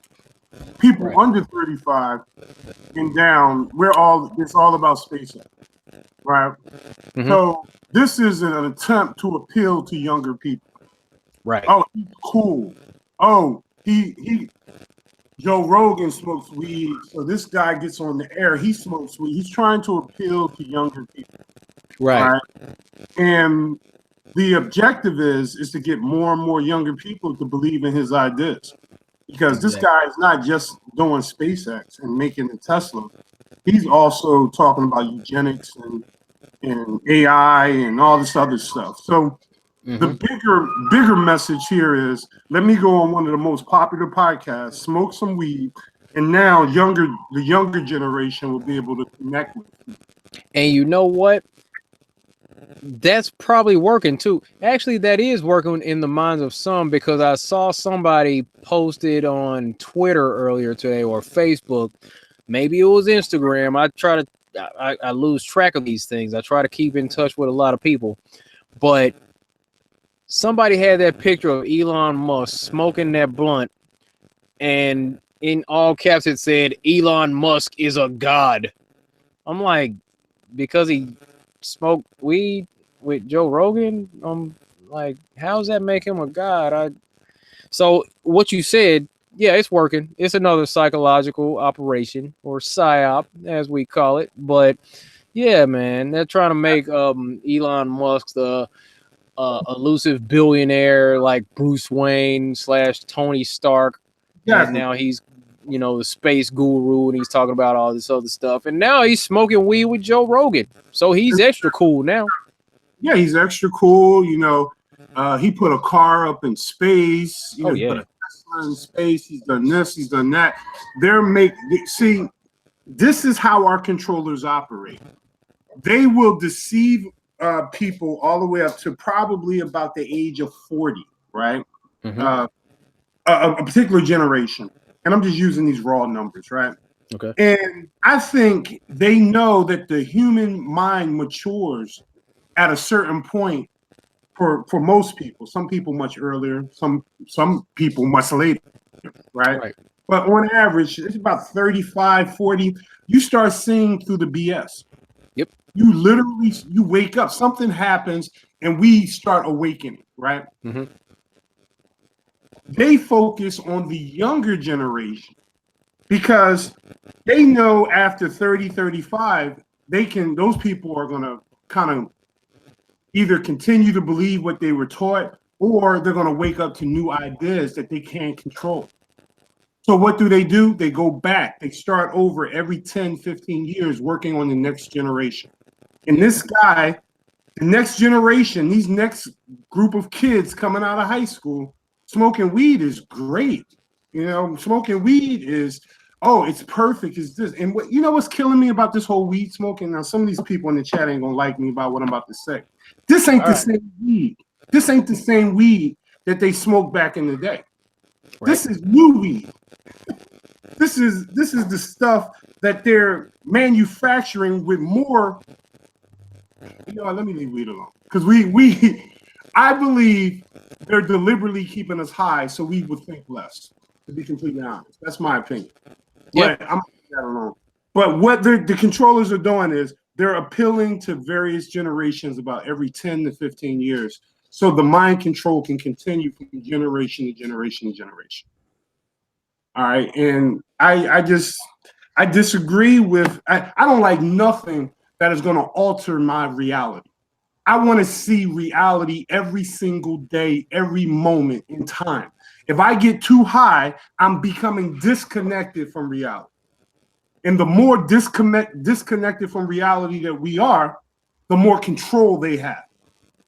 Right. The more control they have. So I'm going to stay as sober as humanly possible so I can see what these fools are actually doing. Y'all can go and get high and smoke your weed every day and ignore the controllers. I'm not. I'm keeping my eye on them to the day I die. Because I know if I turn my back too long, they're going to stab me in. That's just how I roll. Yeah. Yeah, absolutely. Absolutely, man. So, let me see. I had a question earlier. Stephanie Stoltz was asking me how I got my pops to finally see that the Earth is not a globe. Actually, Stephanie, I didn't really convince pops. ultimately. He, I guess maybe he was watching my videos. We would talk a little bit when I come visit, and you know, he must have did his own research. I don't know. I didn't convince him. We didn't talk a whole lot about it, but there was one time I went back to Arkansas to visit, and he picks me up at the airport, and we were chatting. Hey, how you doing? How you been? Yeah, this is going on. Whoopty woo. So we do the small talk, and then there's this break where it's really quiet, and then he turns around and says to me, "You know what? It only makes sense that the Earth is flat if you think about it." I was like, "I know, right?" You know what I'm saying? Like, Pop said put it together on his own, man. So I didn't change his mind about it. He must have did his own research, but I'm Yeah, appreciative that we're on the same page with that one. exactly. And that's the best way. People got to realize the Earth is flat. They can't, or they shouldn't be forced into believing it. You got to kind of just pay attention, and you run what you think you know through a filter. And the stuff that's real is going to come through. All the BS is going to end on the filter. And that filter is called critical thinking. If you use critical thinking about the ideas of a globe, you won't believe in a globe no more. At all. At all. It's a wrap. That's a fact. And the other thing about flat Earth, and this is another thing why many people struggle with it. Get out of my kitchen. My puppy all in my kitchen trying to get something to eat. Flat Earth don't have all the answers. They ask us questions like we know all the answers. I tell them straight up, I don't know. I just go off what we experience. You don't know either. You just making stuff up. Your science teacher told you that it's wobbling and spinning at the same time. You feel wobble? Not only is it wobbling, not only is it spinning, it's leaning on the axis. But my question, wobbling, all that good stuff.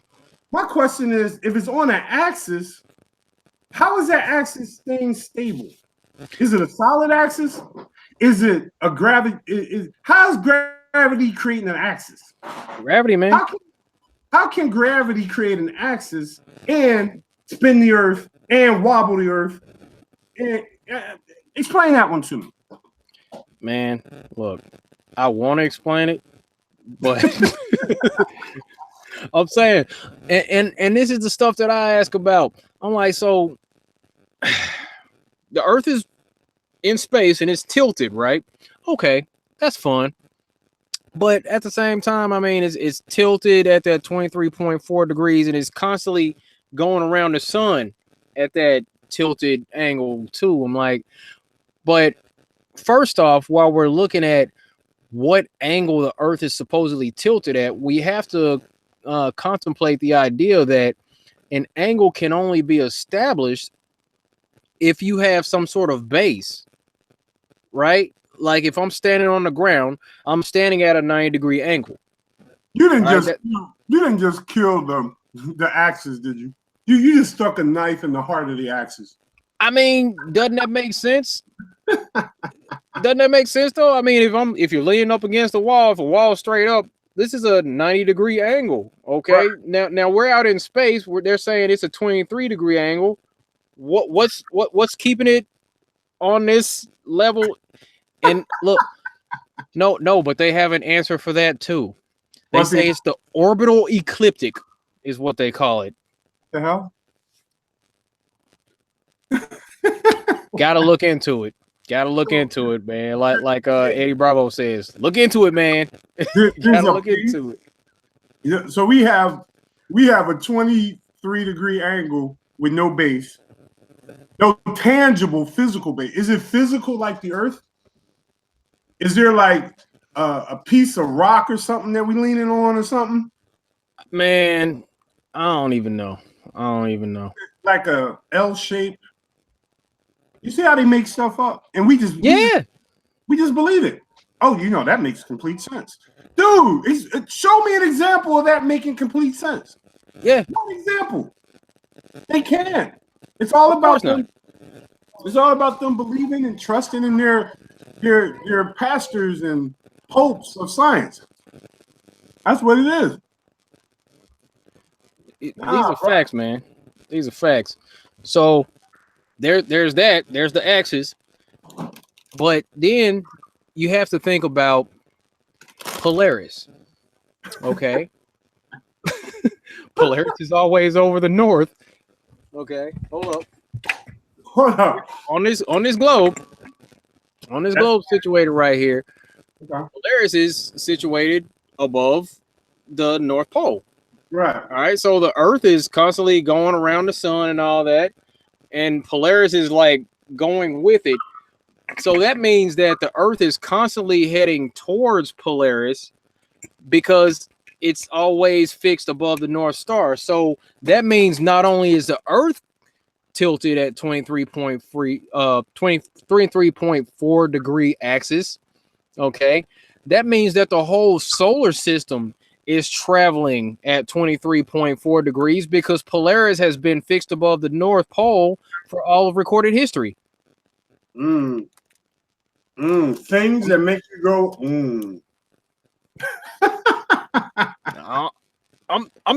I mean, is that an accurate assumption? I mean, because we're looking at what they say according to the globe model, and then we look at what's going on in reality. So what's matching? Exactly. It's all BS, bruh. It's BS. I know. And I just don't understand why these folks won't see it for what it is. And you know what? I'm not even gonna call it BS. I'm gonna call it they can't prove it. They can't show no evidence that any of it's true. They can tell you it. They can point at some things and say, well, look at Polaris and look at this and look at that. And they give you the definitions of the things that they're looking at as if they know those things to be true. Always. And whenever I have one of these NASA-loving, theoretical science-loving type folks, I always ask them, how do you know that's true? How do you know Polaris is a star? How do you know what the sun? We only know what the sun is, and we see it every single day. We don't know what the moon is, and we see it every single day. No clue. How the heck can you know what's outside the galaxy? Man. How do you know there's other galaxies? That's all I'm saying. That's all I'm saying. It's crazy, man. Man, I do the same thing. I like to ask people that, yo, how do you know that? Well, I mean, look, because the Earth is spinning, you know, it's 1,032 miles per hour, and we're orbiting around the sun at 67,000. I'm like, oh, okay, wait. How do you know that? Well, no, it's because the sun is 93 million miles away. Wait. How do you know that? How do you know that? Somebody told you. All you got is somebody told you, and you're just believing what you're told. Right. And that's not knowledge. Yeah. That's secondhand information being passed off as fact. And then they come around so confidently arguing with us about this stuff. Like, yo, you don't freaking know. Let me correct you. It's knowledge, but it hasn't been freed from contradiction. Yeah. You have something that someone told you, which is a gather of information. You know what I mean? You gathered some information on a particular topic, but you didn't free it from contradiction. Meaning it's conflicting with what you know to be true or what you see or what you experience. So you have a piece of information that is in direct contradiction to what you experience. The sun does not look like it's 93 million miles away. First of all, why would you assume we could see something from 93 million miles away? Why would you even assume that? And do you realize historically, they used to think the sun was 3 million miles away. You know, over time, that number have grown. Yeah. Right? It has not always been 93 million. It was 3 million with Newton. Newton said 3 million. And then I believe it jumped up to 15 and then 20, then 60, then 80, then 93 or whatever. Right? So that tells you there they don't know. It's all speculation. Why would you come online and call other human beings stupid for ideas that they taught you that they don't even know is true or not? It makes sense. It makes absolutely no sense, man. But we're the crazy ones. Yeah. Because we're not just believing it. It's like that there argument is literally we need to get back in the fold and just believe what we're told like everybody else. Yeah. That's what they're wanting us to do, man. And that's craziness. Hold up. Shout out to China Mrs. Jones. I thank you very much. Says staying flat. Much respect. I sure appreciate it, Miss China. Thanks for coming around. Miss China. See Miss Deborah in the house. Jay Analyze. Had to get you that wrench. Let me see. All right. So what else is going on?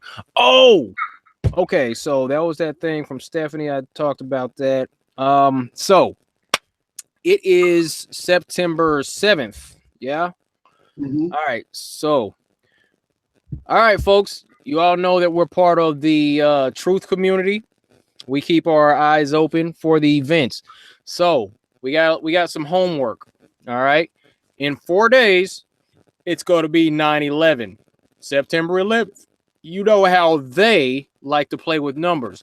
So start making people aware that some shenanigans might be afoot. You know, some underhanded stuff, just because we already have come to expect that on certain dates that these people are going to act out. There might be a shooting, there might be some sort of terrorist attack, there might be some bull crap going on September 11th. So just start making noise about that, and maybe we can make enough noise to where nothing happens because there's too many eyes on it. You dig it? Exactly. So let's keep an eye on things, folks. 9/11's coming up. Let's make some noise. Keep everybody in the loop. Just make sure everybody's aware. Hey, keep your eyes open. 9/11's coming up, and they like to do some old bull crap on these special days. And 9/11 is one of those days where they like to act up. So by all means, keep an eye on this stuff, folks. Real talk. All right. Shout out to Derek Ballard. Says much respect to you for the work and content, and Vegan Warrior. You two are important to this movement. We appreciate it, Derek, man. All right, and then there's Jamaican Titan. I appreciate it, man. Said keep giving these ballers the black snake bone treatment. What's up, Jamaica? It's JT. Wilding out, man. Yeah. I think he was taking a break. I think he was taking a break, man. We all need to take a little break from time to time, man, for real. Yeah, there's a little drama floating around. I know. Yeah, it is. But yeah, man, I see Ace McLeod's in the house. What's up, dude? Dre Midas in the house. Let me get Derek a wrench. I think JT's got a wrench already. Yeah. Okay, got you. But yeah, man. Hold up. You know what I don't understand? We got 11 thumbs down, right? Uh-huh. We got 111 thumbs up. That's crazy. You see that? Am I saying that correctly? I got 111 thumbs up and 11 thumbs down. I see it, and I think I'm going to get a screenshot of this. Yep. Oh, there it is. Okay. Now, my question is, how can someone do a thumbs down with just two guys having a conversation? We just talking. That's all. We sharing ideas and we talking from a place of reality. 11 people watched this and said, no, that's not right, and did a thumbs down. Right. We don't like these guys. See, first of all, I don't watch nobody's live stream that I don't like. All right. If I don't like you, I don't watch your live stream. If I don't like you, I may look at one of your videos or something like that. And at that point, I'll give a thumbs down based on the overall content that I witnessed. But a live stream, why would you come into someone's live stream and give a thumbs down? That just makes no sense. It makes no sense to me. I don't understand these people. No, they're running a little bit behind, man. On the way to the player haters ball. That's all good. That's all good, man. Someone's live stream that I was on and I didn't like. I can't recall that, man. Live streams is like checking in on your dude that you like his videos or whatever, or female that you like their videos, and you want to hear them speak live. Why would you subscribe to someone you don't like? I don't get that. I don't get that either. Nah, I'm saying, man, you know how this stuff goes, man. You know, you got these paid trolls out here. You know that and I had said this a long time ago on my spirit level video. On that video, man, there was actually one guy who left a comment on there apologizing to me. He's Okay. like, "Hey, sorry I had to give a thumbs down on this video. I got an email with a link to this video to give it a thumbs down, and I kind of needed the money. Sorry about that." Dude left that. Real talk. He Are did. you serious? Man, yes. Dude got paid to come and be negative on one of my videos. So I already know what it is. I'm not even tripping. I've never heard that before. Yeah. These are facts, man. These are facts. Dude came around, left a thumbs down on my video because he like facts. This dude got an email basically saying, "Hey, there's this guy. Go leave a negative comment on his video." Right. Something like that. Paid to troll. So I don't know, man. Well, you know, a lot of people on YouTube don't know that you can buy subs, you can buy thumbs up, you can buy subscribers, you can buy views, and you can pay a company that will kind of enhance your channel to have more likes and, you know, stuff like that. Did you know that? Yeah. People do it on Twitter, I believe. Yeah, they do it on YouTube. They do it on Facebook. They do it on all these social media platforms. And I'm telling you, anybody that I see with over 100,000 subscribers, I always look at them cross-eyed, like, really? Right. I'm not saying all of them are fake. I'm saying if I wanted to spend a couple of dollars, I could have a big channel, you know, especially in the flat Earth world. You know what I mean? And I've seen channels grow extremely fast. Yeah, you know, this is my 4th channel, so my numbers are down, and I don't promote my channel. But I've seen people jump up ridiculous numbers. You know, it's a lot of suspect stuff out there. You know, I know what you're talking about. I see somebody put this dude's name in the chat, and there's this one heliocentric enthusiast who just blew up lately, which I'm like, okay. Anyway, I'm good, man. I'm saying as long as you look, hold up, what you say, Christian? You can do it yourself too. Just create 1,000 sock accounts and use them to like your videos. I'm like, man, ain't nobody got time for that. I know. I think they use like people from India and China and stuff like that. And they got like rooms full of people go on the internet, and they can add comments and all types of stuff. It's fake as hell. Right. Just I did a video exposing that about 2 years ago. Oh, I had an email. Somebody sent me an email, and they were like, "I can blow up your channel if you know, for a price or whatever." And they gave me a link to look at all the type of stuff they do. You know, I'm like, man, keep that shit. I want real people to follow me. I don't want no fake people. See, this is actually an old music industry trick, right? I used to manage artists, recording artists, and what they do, people like Jay-Z, for example, he used to do this back in the day. He would have a new album. He would drop a new album, and the first 100,000 copies, his record company would buy. They would buy the first 100,000. That's crazy. Right? And it would look like, oh, Jay-Z sold 150,000 copies his first week, right? But 100,000 they've already taken. And what they do with that 100,000 of inventory that they collect, they send them out for promotional things around the country, right? Around the world, actually. And they give away CDs. Like some of these radio stations give out the new CD every hour on the hour, that kind of stuff.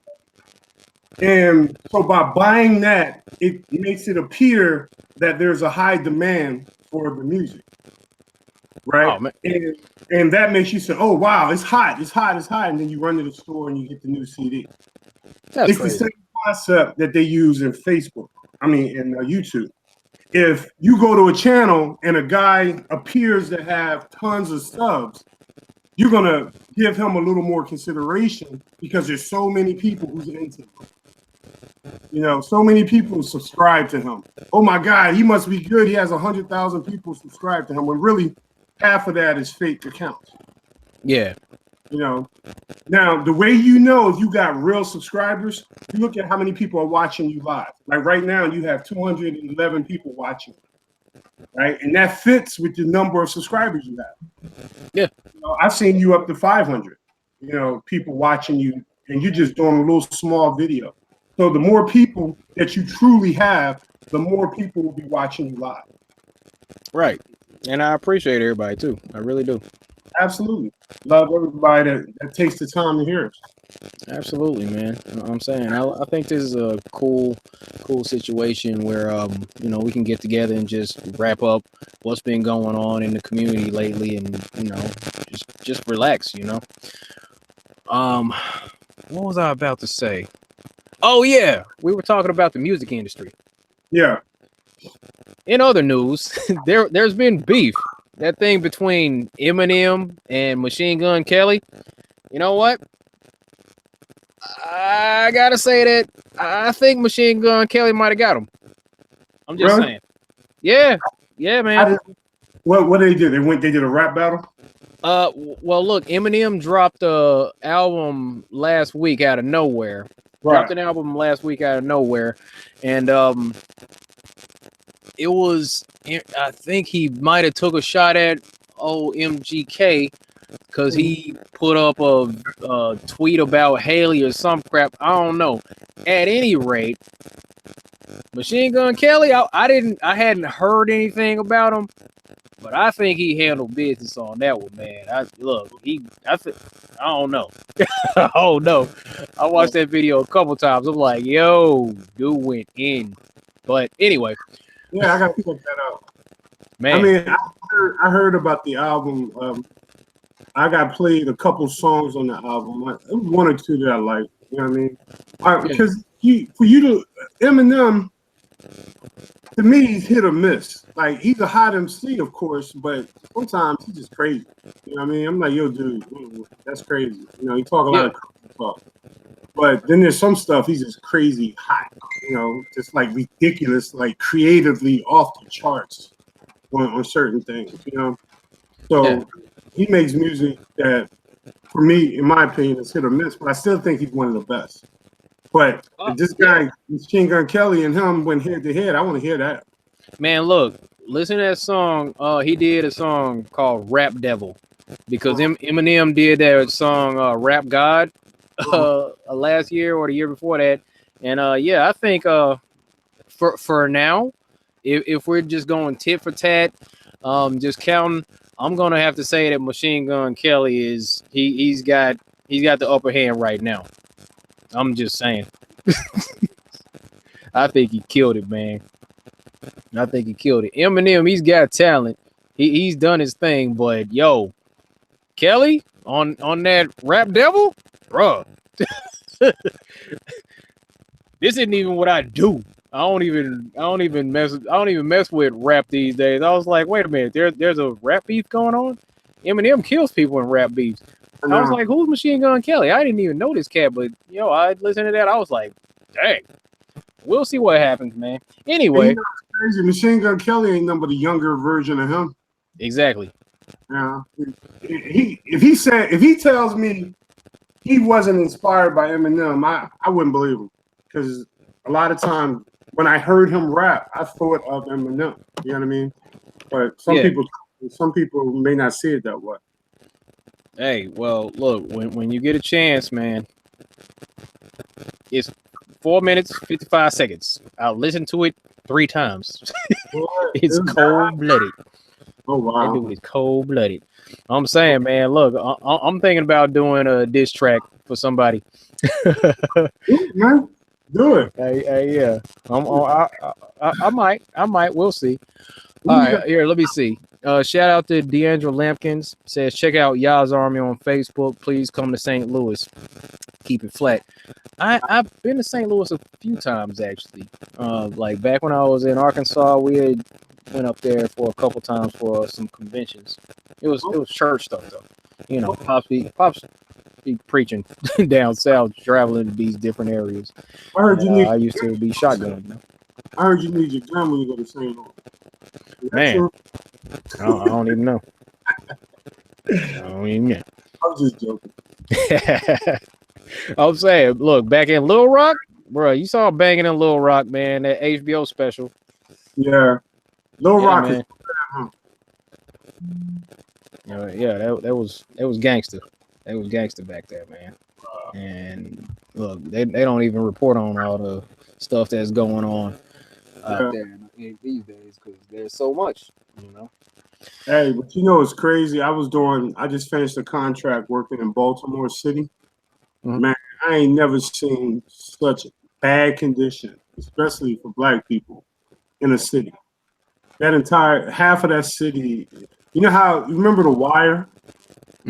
I didn't see that one. You didn't see The Wire? Man, look, I've been unplugged for a long time. Oh well, you know, God bless you, because I seen The Wire.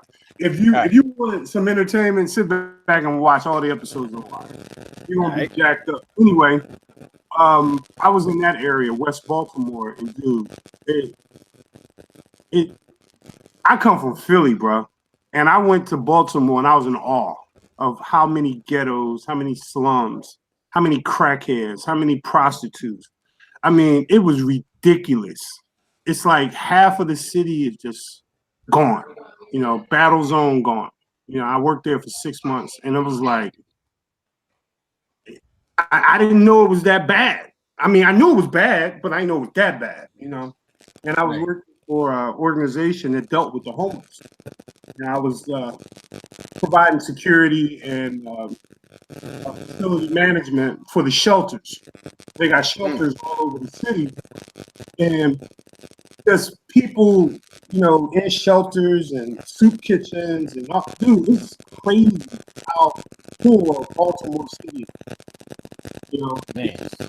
it's ridiculous. Well, and I'm saying it's kind of depressing riding through those cities, man. But it's like this is a result of what used to happen back in the day, man. Gentrification, redlining, things like that.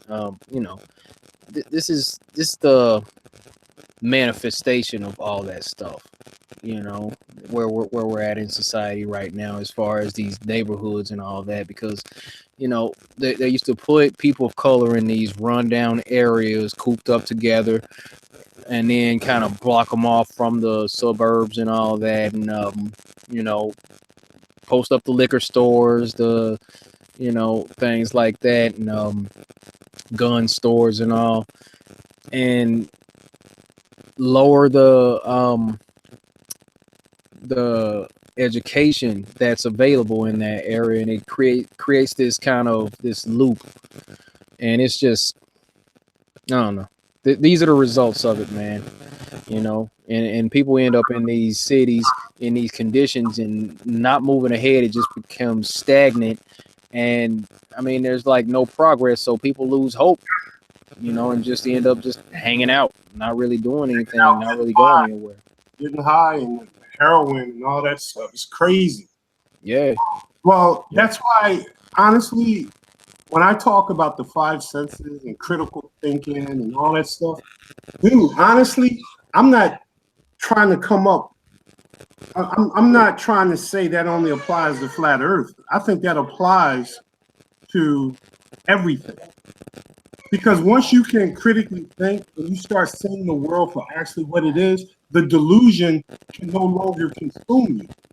A lot of people are consumed by delusion that goes beyond the shape of the earth. You know, if you believe your only way out of this world is to shoot heroin in your arms and smoke crack, you're delusional. You're no worse than a person believing in the globe. You're still delusional. For you to get out of your situation, you have to be grounded in reality. And that's why I scream realism. Realism is the beginning of breaking slavery. Right. The mental slavery of life. And I think it applies to everything. I really do. I really do. Man, that's a fact, man.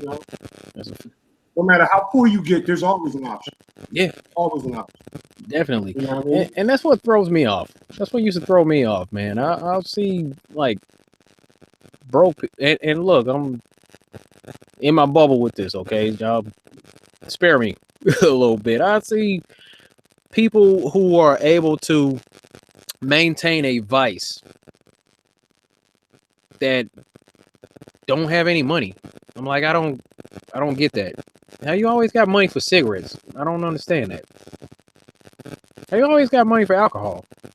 Yeah. What? Like I mean, it's about priorities. It's all Right. about priorities. You know, as far as what's important and what's not. You Yeah. know, I mean, there's always resources to go get these things that can be a detriment to your health, but it's portrayed as overly expensive to be on the more healthy side. It's more of a sacrifice to be on that side, but you're going to suffer the consequences of your actions, whether you make good or bad decisions. And it's up to you to decide what's good or bad. Exactly. I like to Uh, use. I'm sorry. Go uh, ahead. no, I just wanted to do a quick shout out to Rambo Jambo. Says much love and respect to you both, true warriors of our time. We appreciate that, Rambo. Thank you. Rambo. Yeah. All right, go ahead, man. I always equate it to a surfer. You know what I mean? That wave is coming if you like it or not. It's coming. You can go against the wave or you can ride that bitch. Excuse my language. I forgot you don't curse on your joke. Right. Keeping it PG in here. Yeah, you PG. You should be. We need For more the brothers. kids. Right. You can ride that. You can learn because before you can ride a wave, you got to learn how to ride a wave. You got to learn how to surf. You know what I mean? Mm-hmm. And once you learn it, you learn how to ride it. And the more you practice it, the better you ride it. And then it don't matter what comes at you. You just get on that thing and you ride it out. And I know that sounds kind of cliche-ish, but the bottom line is you can't be trapped in your head when you have problems. You have to get outside your head and see what you actually have in front of you. Because if you can't negotiate the real world and you're trying to negotiate everything in your head, you're never going to really win because in your head isn't reality. What you have out in front of you is reality. You got to learn to deal with what's there. Not what you think is going to be there, but what is actually there. And you deal with it as it occurs. You know, and I think it's simple, but at the same time, people want to believe they got a crystal ball and they can predict reality. You know, God is reality. This day is going to happen because of the source. And it's not going to happen because of you. It's going to happen because of the source. We are just a part of the experience. And when that experience happens, how you deal with it will determine the end result. You know, in my opinion, I've learned this over the years, man. Every time I try to resist how things actually are, they go horribly wrong. But when I got a situation and it is what it is, and I roll with it, I don't necessarily have to like it, but if I roll with it, it goes away quickly. And what I want to happen comes a lot faster because I'm open to whatever comes. You know, Right. it's like I choose to not suffer because when you resist things, you create suffering. True. You know, I mean, I'm not saying disregard the evils in this world. That's the last thing I'm saying. Address those evils, deal with those evils, but don't let them consume you because you're greater than that negative thing that's in front of you. You know, that's the way I see it. Absolutely. And I believe what they call that alchemy, just kind of shifting the energy. It's like just going with the flow, like whatever comes your way, you know, just kind of flow with it. And you know, what's that? Is that Tai Chi? That you use your opponent's enemy against him. You kind of Yeah, absorb that and then send it back there. Yeah. I mean, right, that's like a way of life. right, right. Yeah, absolutely. Well, Bruce Lee talked about flowing water. You know what I Boom. mean? Be like water. And I mean, it's crazy. They say the globe, they say as if they measured it, they say the earth is 70% water. For you to know that, you would have to know how big the earth is, right? Right. I assume is much more water than what we think. Yeah. But what if there's 99% water and the landmass we see is on? Well, no, I don't agree with that either. But let's say it's 90% water Right. and 10% infinite plane. I don't know. I'm just making up numbers. Um, Water is a big factor in our life, in our one life. With the water from the sky, meaning rain, flowing water, we need it for survival. We Mm-hmm. need to nourish our plants. We need it to survive. So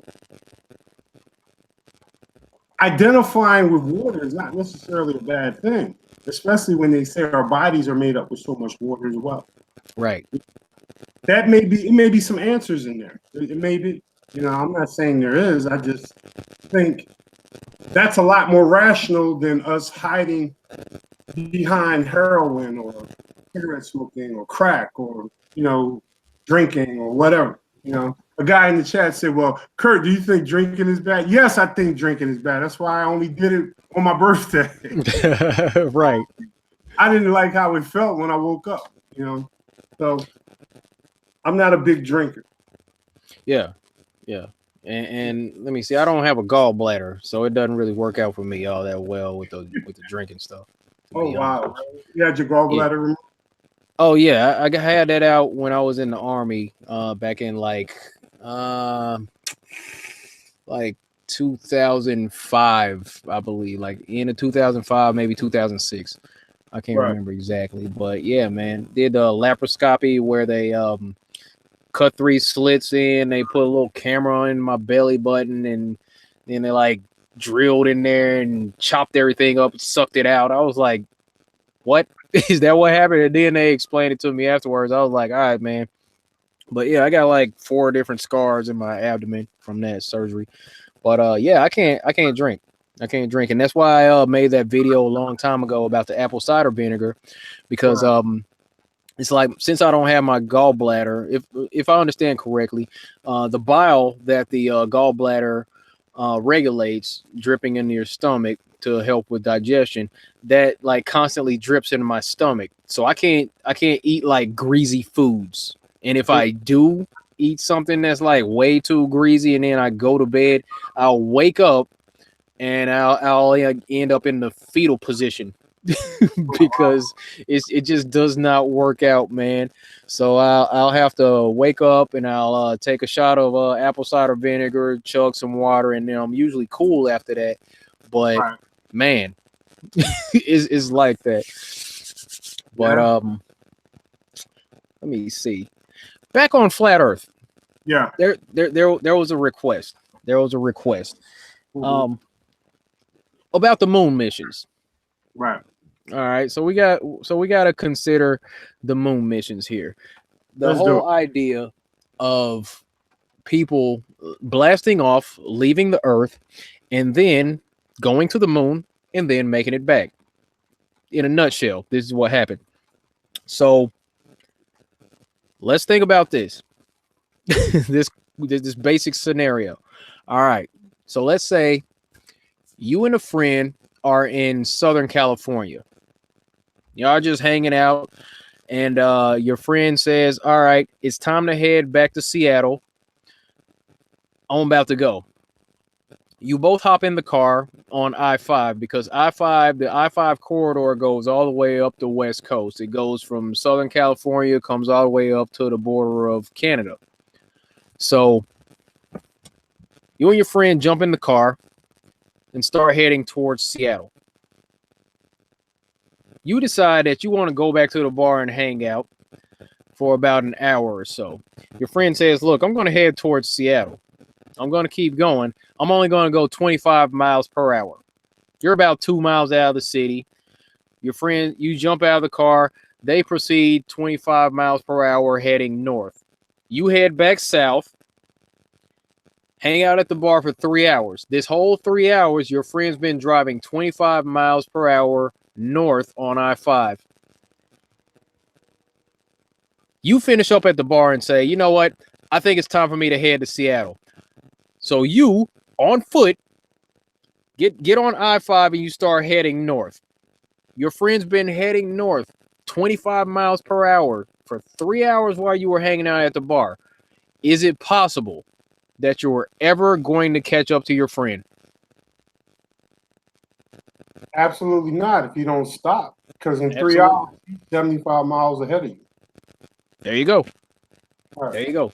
You're on foot. Your max speed might be 6 miles per hour. Right. If they don't stop, if they don't slow down, there ain't no way you're gonna pick it up and, Right. and catch up with them. Right, because in 3 miles, you'll be 18 miles. And they're well, you start. Well, 3 hours. Oh, he already got a 3 hour start. So he's 150 miles ahead of you. Right.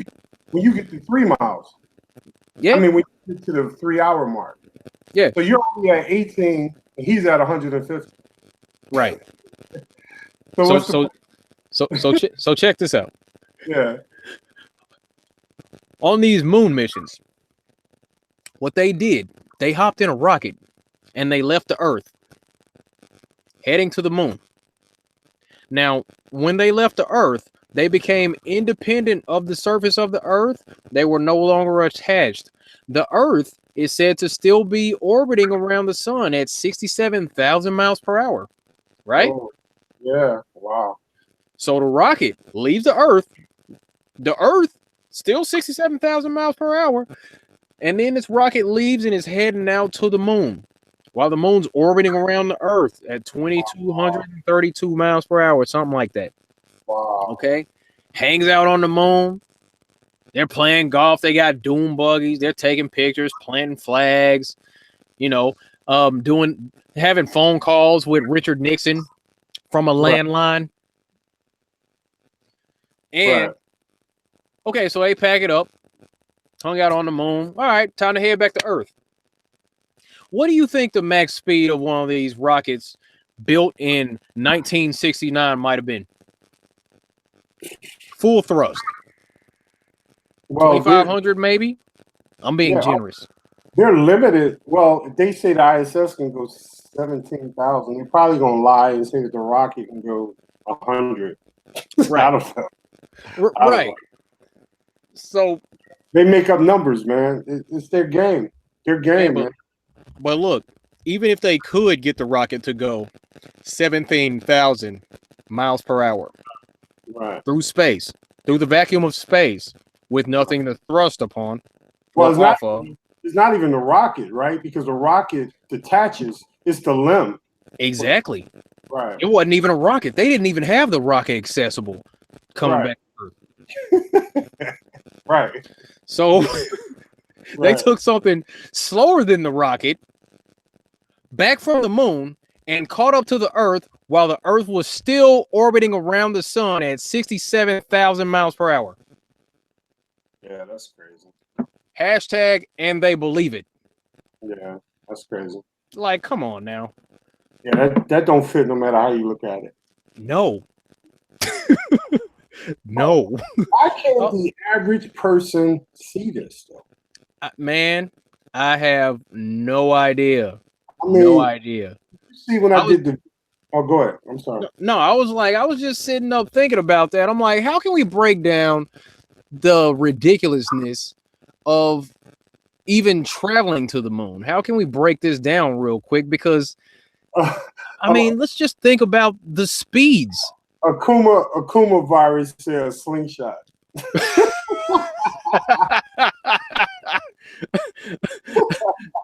Slingshot.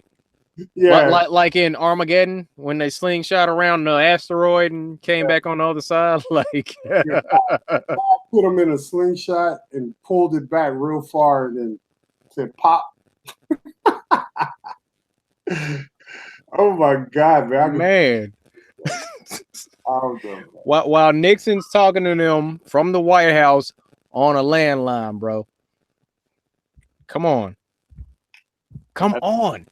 people. Yeah. Like this is simple stuff. This is simple stuff to figure out. Like, my question is, if you need a rocket to exit the atmosphere, how can you come back in without a rocket? Just chilling. Gravity, man. Because isn't a rocket specifically designed to pierce the atmosphere, right? Yeah. Because it's supposedly, why it's tall, like what would they call it? A phallus? Um, the long fucking thing. What is it called? Excuse me, the long thing. You got me. The Washington Monument. What is it? Obelisk. Obelisk, right? Yeah. Rocket is like an obelisk, right? Facts. So it's shaped that way. Why? So it can pierce the atmosphere, right? Mm-hmm. Because if they could make it any easier way, they wouldn't use a rocket. Yeah. You know what? It's kind of weird.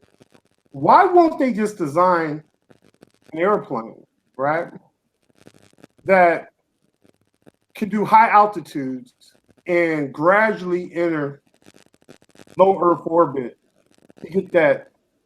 Why do they gotta have a rocket? Man. Because we That's got like, airplanes that can fly on the edge of space, right? so they say. So they tell us anyway. Well, I think they got real high altitude airplanes, right? Mm-hmm. Why can't they just make that so it can enter space? Why do you gotta have a rocket? Nah, man. Look, in order to leave this pear-shaped Earth, you got to have a vessel where you can reach what do they call it? Escape velocity. All right, so it's got to be a rocket.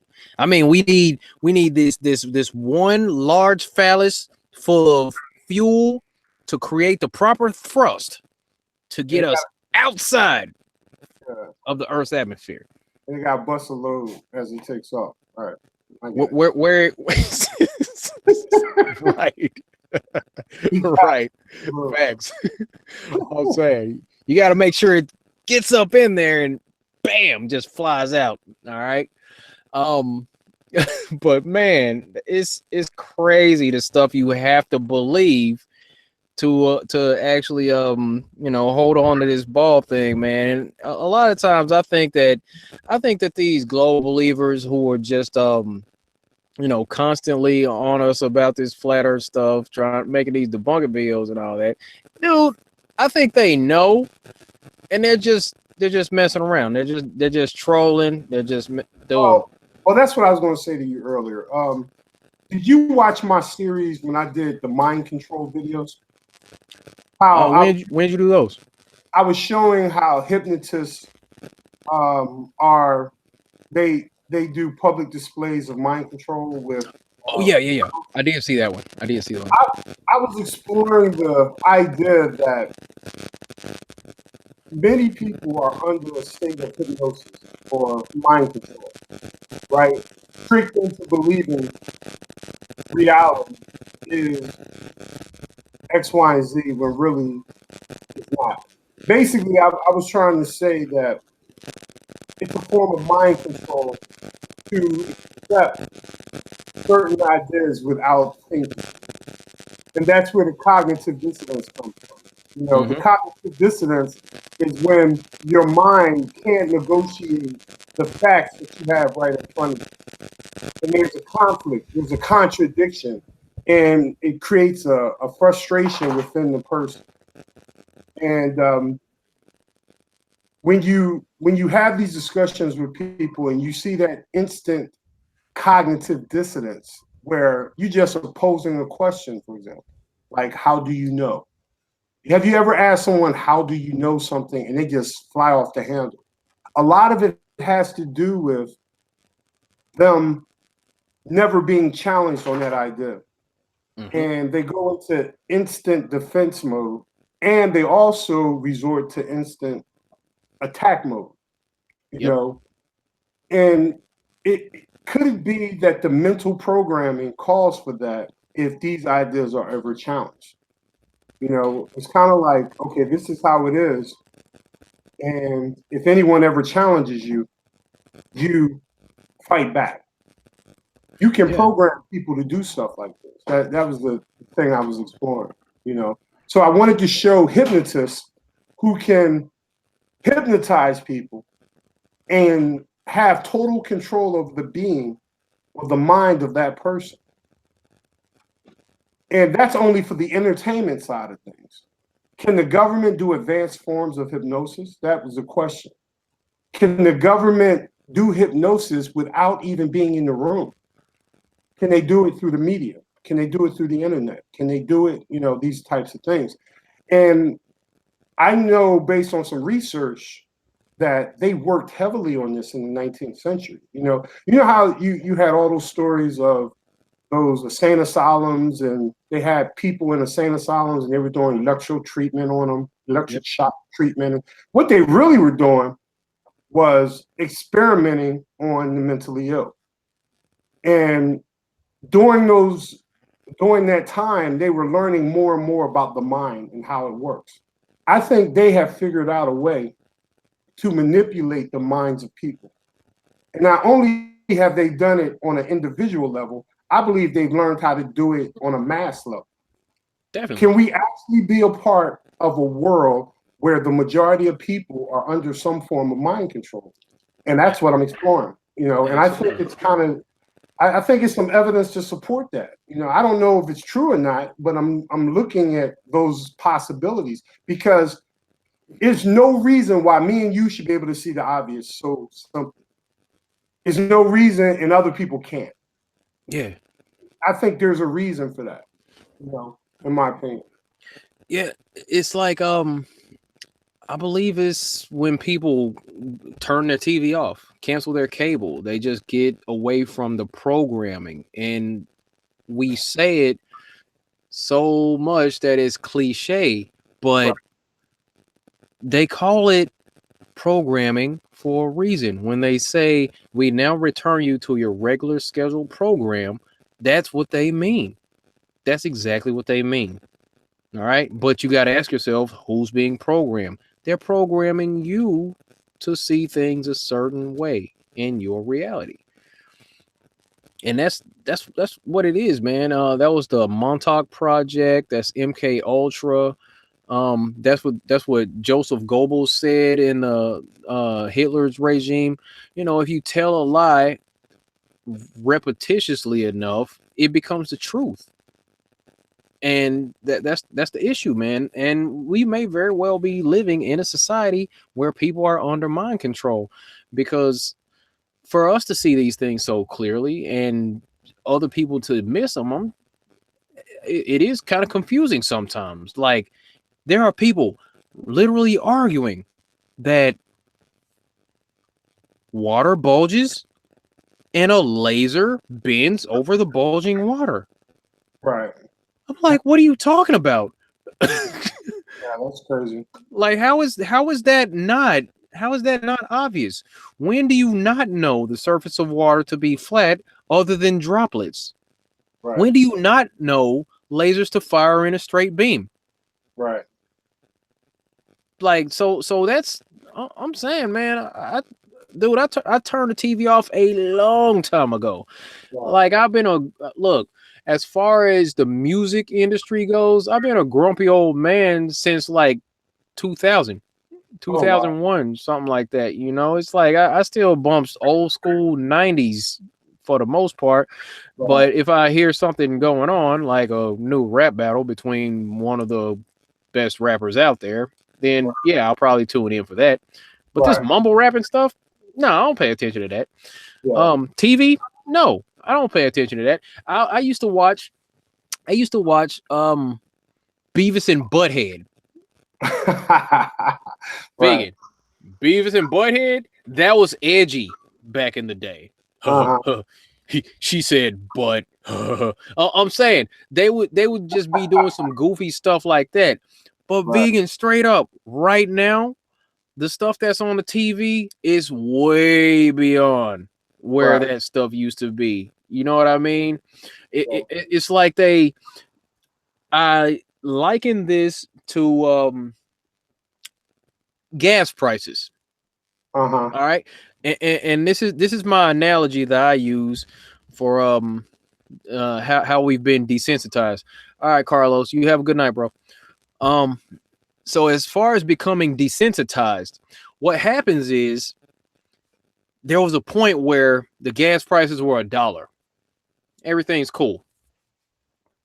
All of a sudden, they kicked the price up to $1.25. I remember. People are upset. Oh, yeah. Upset. I remember. Yeah. All right.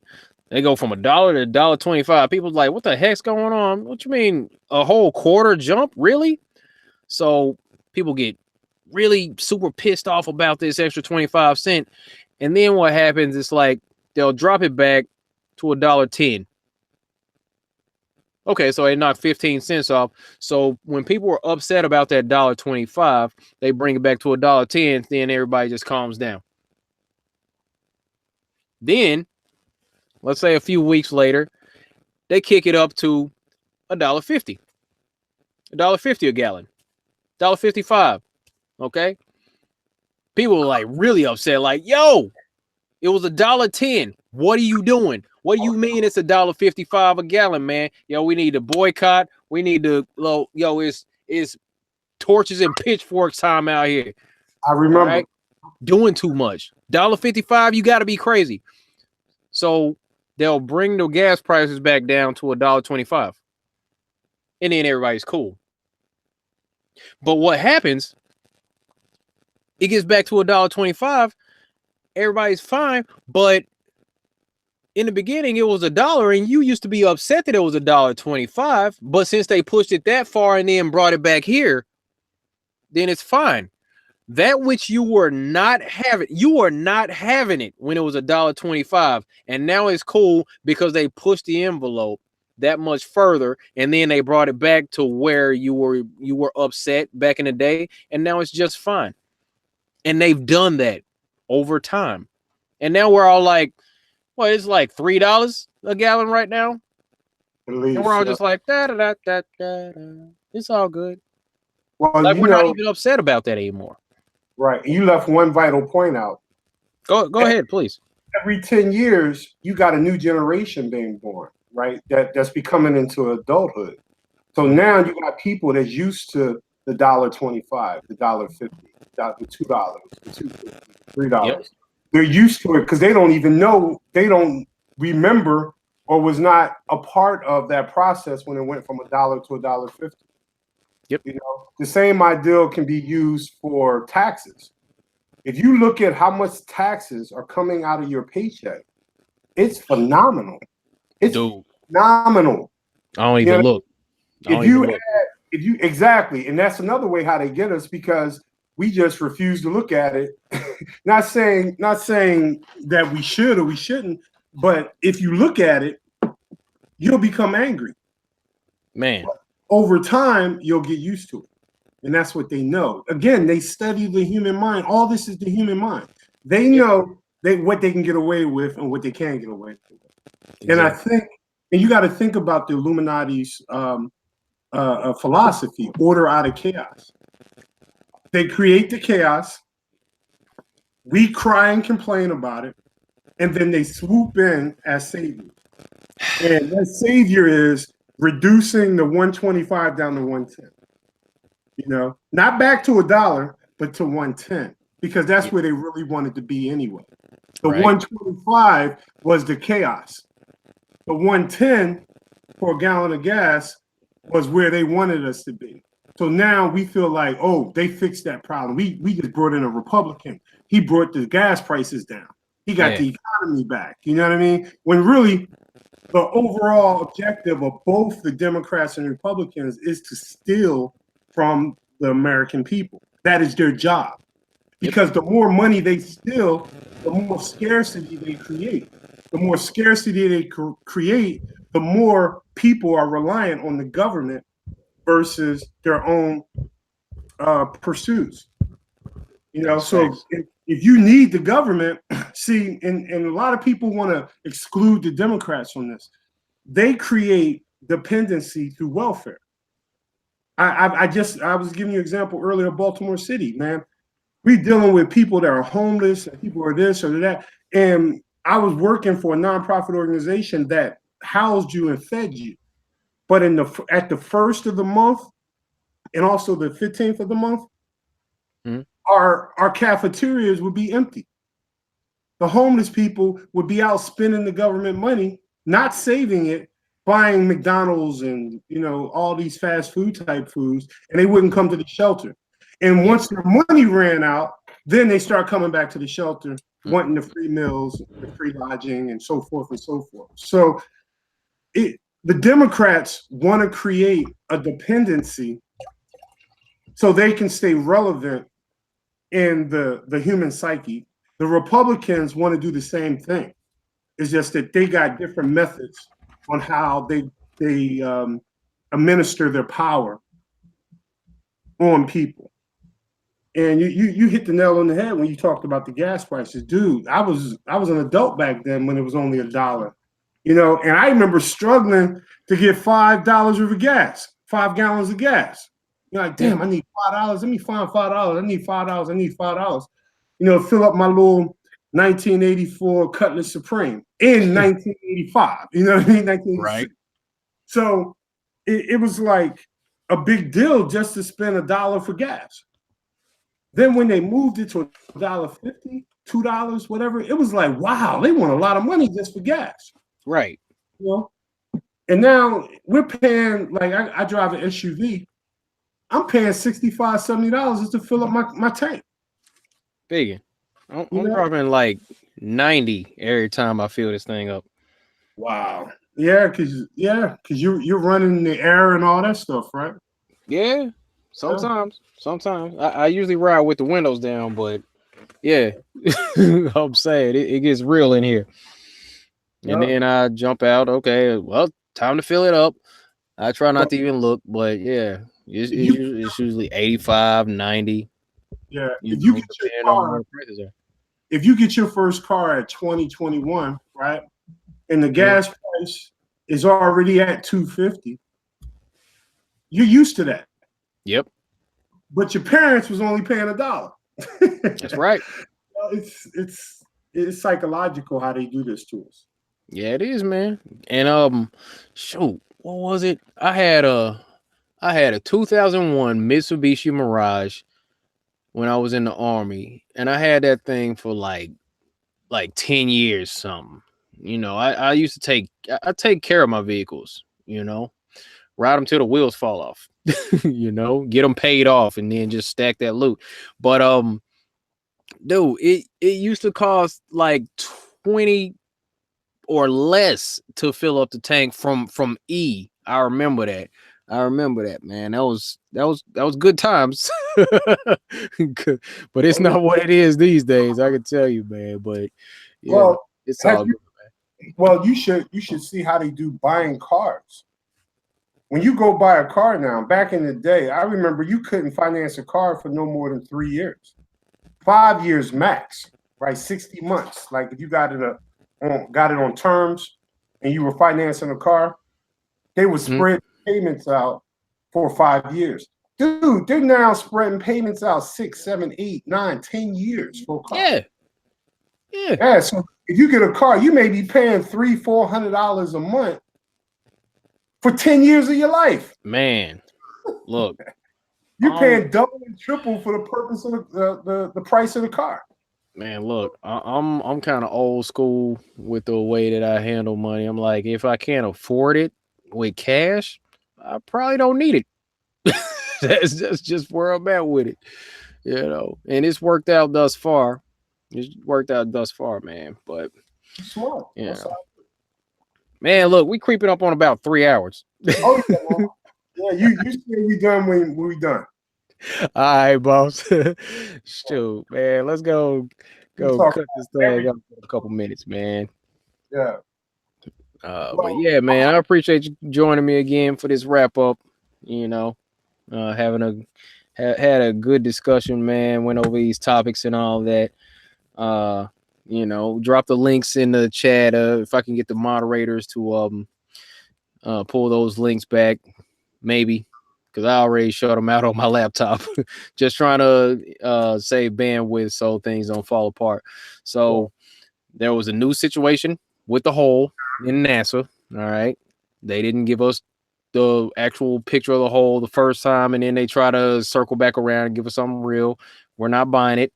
There was the PhD with the thesis on flat Earth with the scientific evidence and all that. There's the $10,000 challenge. We got pledges. Okay, pledge some money, throw it in the pot. Don't even throw it in the pot. Just pledge it. Nobody's gonna prove we live on a globe. Just throw the money out. I'm putting up 5,000. I put up 5,000. I saw some other folks saying, "Yo, I put up 10." I think I saw DITRH said he'll put. I think he said he'll put 10 on it. I could be wrong. Might have been 20. Messing with you, Dave. But yeah, man. Heads up, 9/11's around the corner, people. So make some noise about that. Let's keep our eyes open just in case something goes down, because they like to play with numbers. I mean, we all know that now. So now we can get ahead of the curve and say, yo, our eyes are peeled at this point. We're walking around. We're awake. We know that y'all like to do stuff on September 11th. So if something goes down, we're going to be right here calling you out on it. So let's mobilize with that. You know, that fake picture from Mount Everest, there was that. Had to go ahead and do that one. But yeah, man, that's what it is. Let me do some shout outs. Special thanks to Rambo Jambo, Deandra Lampkins, Searching for Truth, China Mrs. Jones, Nikki, appreciate you. Alex Kim, thank you so much. NASA CGI Snakes, Earth is seriously flat. Sure appreciate you all. Like to thank everybody for joining in tonight, hanging out with myself and the big homie Vegan Warrior. If you're not subscribed to Vegan Warrior, get over there. Don't subscribe. No, don't tell them that. Don't tell them. It's too much truth. Too much truth. I'm busting brains over there. No, they can handle it. They can handle it.